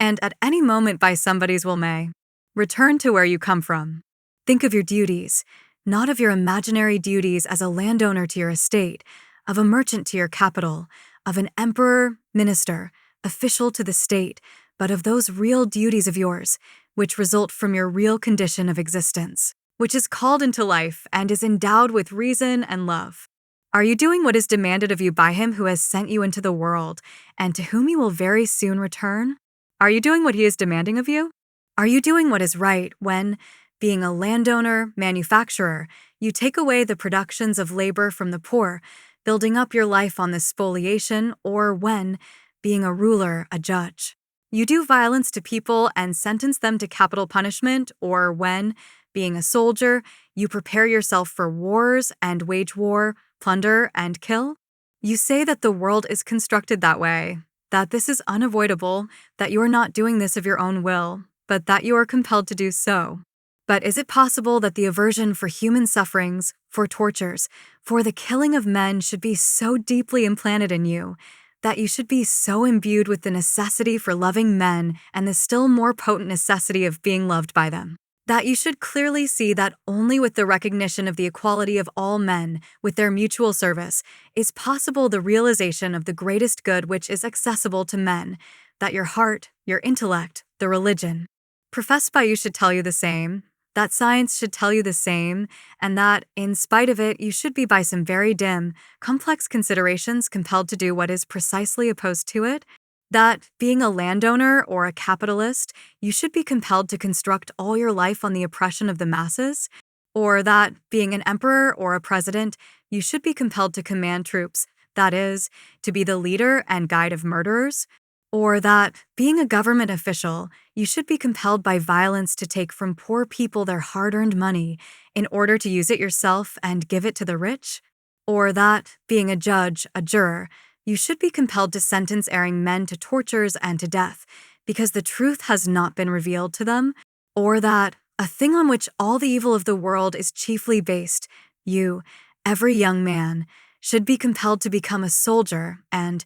renouncing your own will and all human sentiments, should promise, at the will of men who are alien to you, to kill all those men whom they may command you to kill? It cannot be. Even though men tell you that all this is necessary for the maintenance of the existing structure of life, that the existing order, with its wretchedness, hunger, prisons, executions, armies, wars, is indispensable for society, that, if this order should be impaired, there would come worse calamities. It is only those to whom this structure of life is advantageous that tell you this, while those, and there are 10 times as many of them, who are suffering from this structure of life think and say the very opposite. You yourself know in the depth of your heart that this is not true, that the existing structure of life has outlived its time and soon must be reconstructed on new principles, and that, therefore, there is no need to maintain it, while sacrificing human sentiments. Above all else, even if we admit that the existing order is necessary, why do you feel yourself obliged to maintain it, while trampling on all better human sentiments? Who has engaged you as a nurse to this decaying order? Neither society, nor the state, nor any men have ever asked you to maintain this order by holding the place of landowner, merchant, emperor, priest, soldier, which you now hold, and you know full well that you took up your position. Not at all with the self-sacrificing purpose of maintaining an order of life which is indispensable for the good of men, but for your own sake, for the sake of your greed, love of glory, ambition, indolence, cowardice. If you did not want this position, you would not be doing everything it is necessary for you to do all the time in order to keep your place. Just try to stop doing those complex, cruel, tricky, and mean things, which you are doing without cessation in order to keep your place, and you will immediately lose it. Just try, while being a ruler or an official, to stop lying, committing base acts, taking part in acts of violence, in executions, being a priest, to stop deceiving, being a soldier, to stop killing, being a landowner, a manufacturer,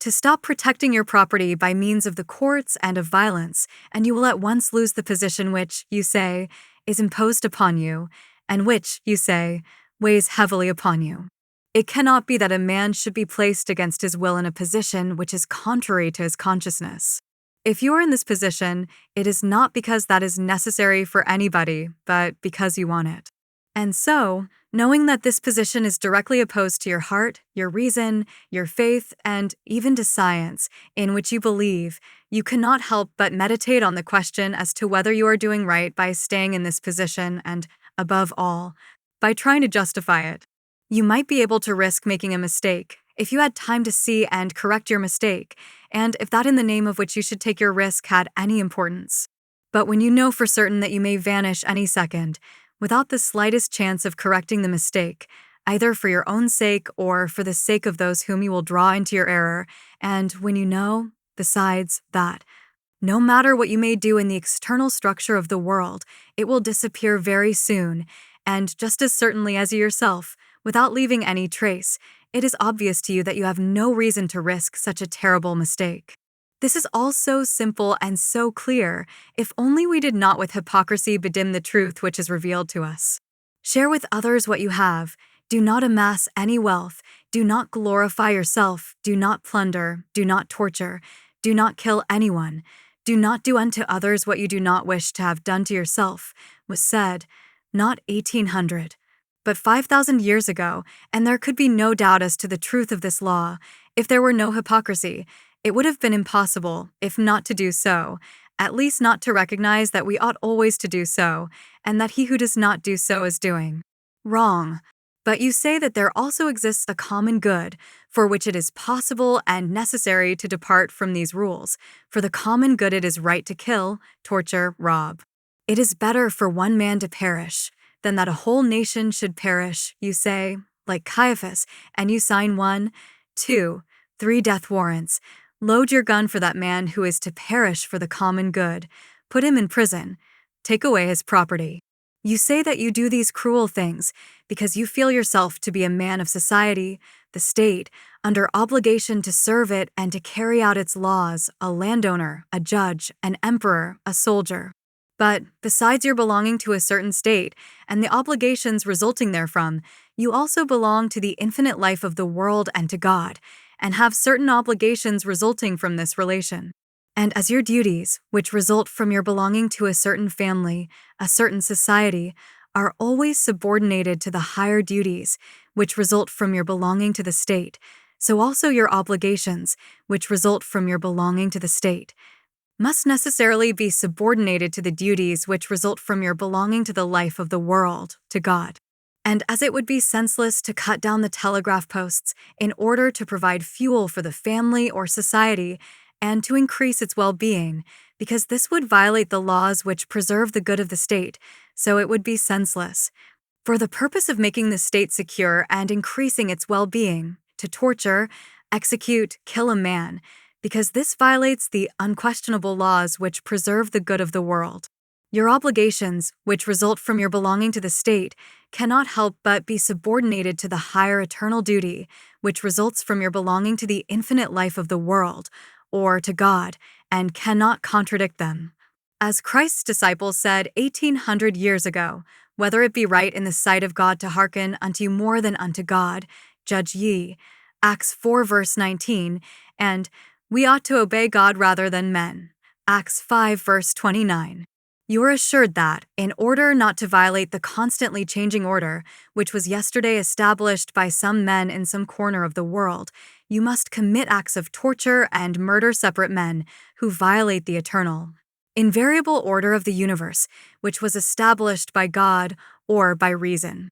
Can that be? And so you cannot help but meditate on your position as a landowner, merchant, judge, emperor, president, minister, priest, soldier, which is connected with oppression, violence, deception, tortures, and murders. And you cannot help but recognize their illegality. I do not say that, if you are a landowner, you should at once give your land to the poor. If you are a capitalist, you should at once give your money, your factory to the laborers. If you are a king, a minister, an official, a judge, a general, you should at once give up your advantageous position. If you are a soldier, that is, occupy a position on which all violence is based, you should, in spite of all the dangers of a refusal to obey, at once throw up your position. If you do so, you will do the very best possible, but it may happen, and this is most likely, that you will not have the strength to do so. You have connections, a family, inferiors, superiors. You may be under such a strong influence of temptations that you will not be able to do so, but you are always able to recognize the truth as a truth and to stop lying. Do not assert that you remain a landed proprietor, a manufacturer, a merchant, an artist, a writer, because this is useful for men, that you are serving as a governor, a prosecutor, a king, not because that gives you pleasure and you are used to it,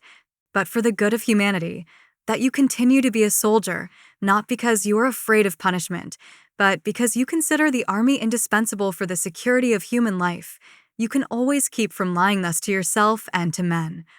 And you are not only able, but even must do so, because in this alone, in the liberation of oneself from the lie and in the profession of the truth, does the only good of your life consist. You need but do this, and your position will inevitably change of its own accord. There is only one thing in which you are free and almighty in your life. Everything else is beyond your power. This thing is to recognize the truth and to profess it. Suddenly, because just such miserable, erring people like yourself have assured you that you are a soldier, emperor, landed proprietor, rich man, priest, general, you begin to do evil, which is obviously and unquestionably contrary to your reason and heart. You begin to torture, rob, kill men, to build up your life on their sufferings, and, above all, instead of doing the one work of your life, recognizing and professing the truth which is known to you, you carefully pretend that you do not know it and conceal it from yourself and from others, doing thus what is directly opposed to the one thing to which you have been called. And under what conditions do you do that? You, who are likely to die at any moment, sign a sentence of death, declare war, go to war, sit in judgment, torture, fleece the laborers, live luxuriously among the poor, and teach weak, trustful people that this must be so, and that in this does the duty of men consist, and you are running the chance that, at the moment that you are doing this, a bacterium or a bullet will fly into you, and you will rattle in your throat and die, and will forever be deprived of the possibility of correcting and changing the evil which you have done to others and, above all, to yourself, losing for nothing the life which is given to you, but once in a whole eternity, without having done the one thing which you ought unquestionably to have done. However simple and old this may be, and however much we may have stupefied ourselves by hypocrisy and the autosuggestion resulting from it,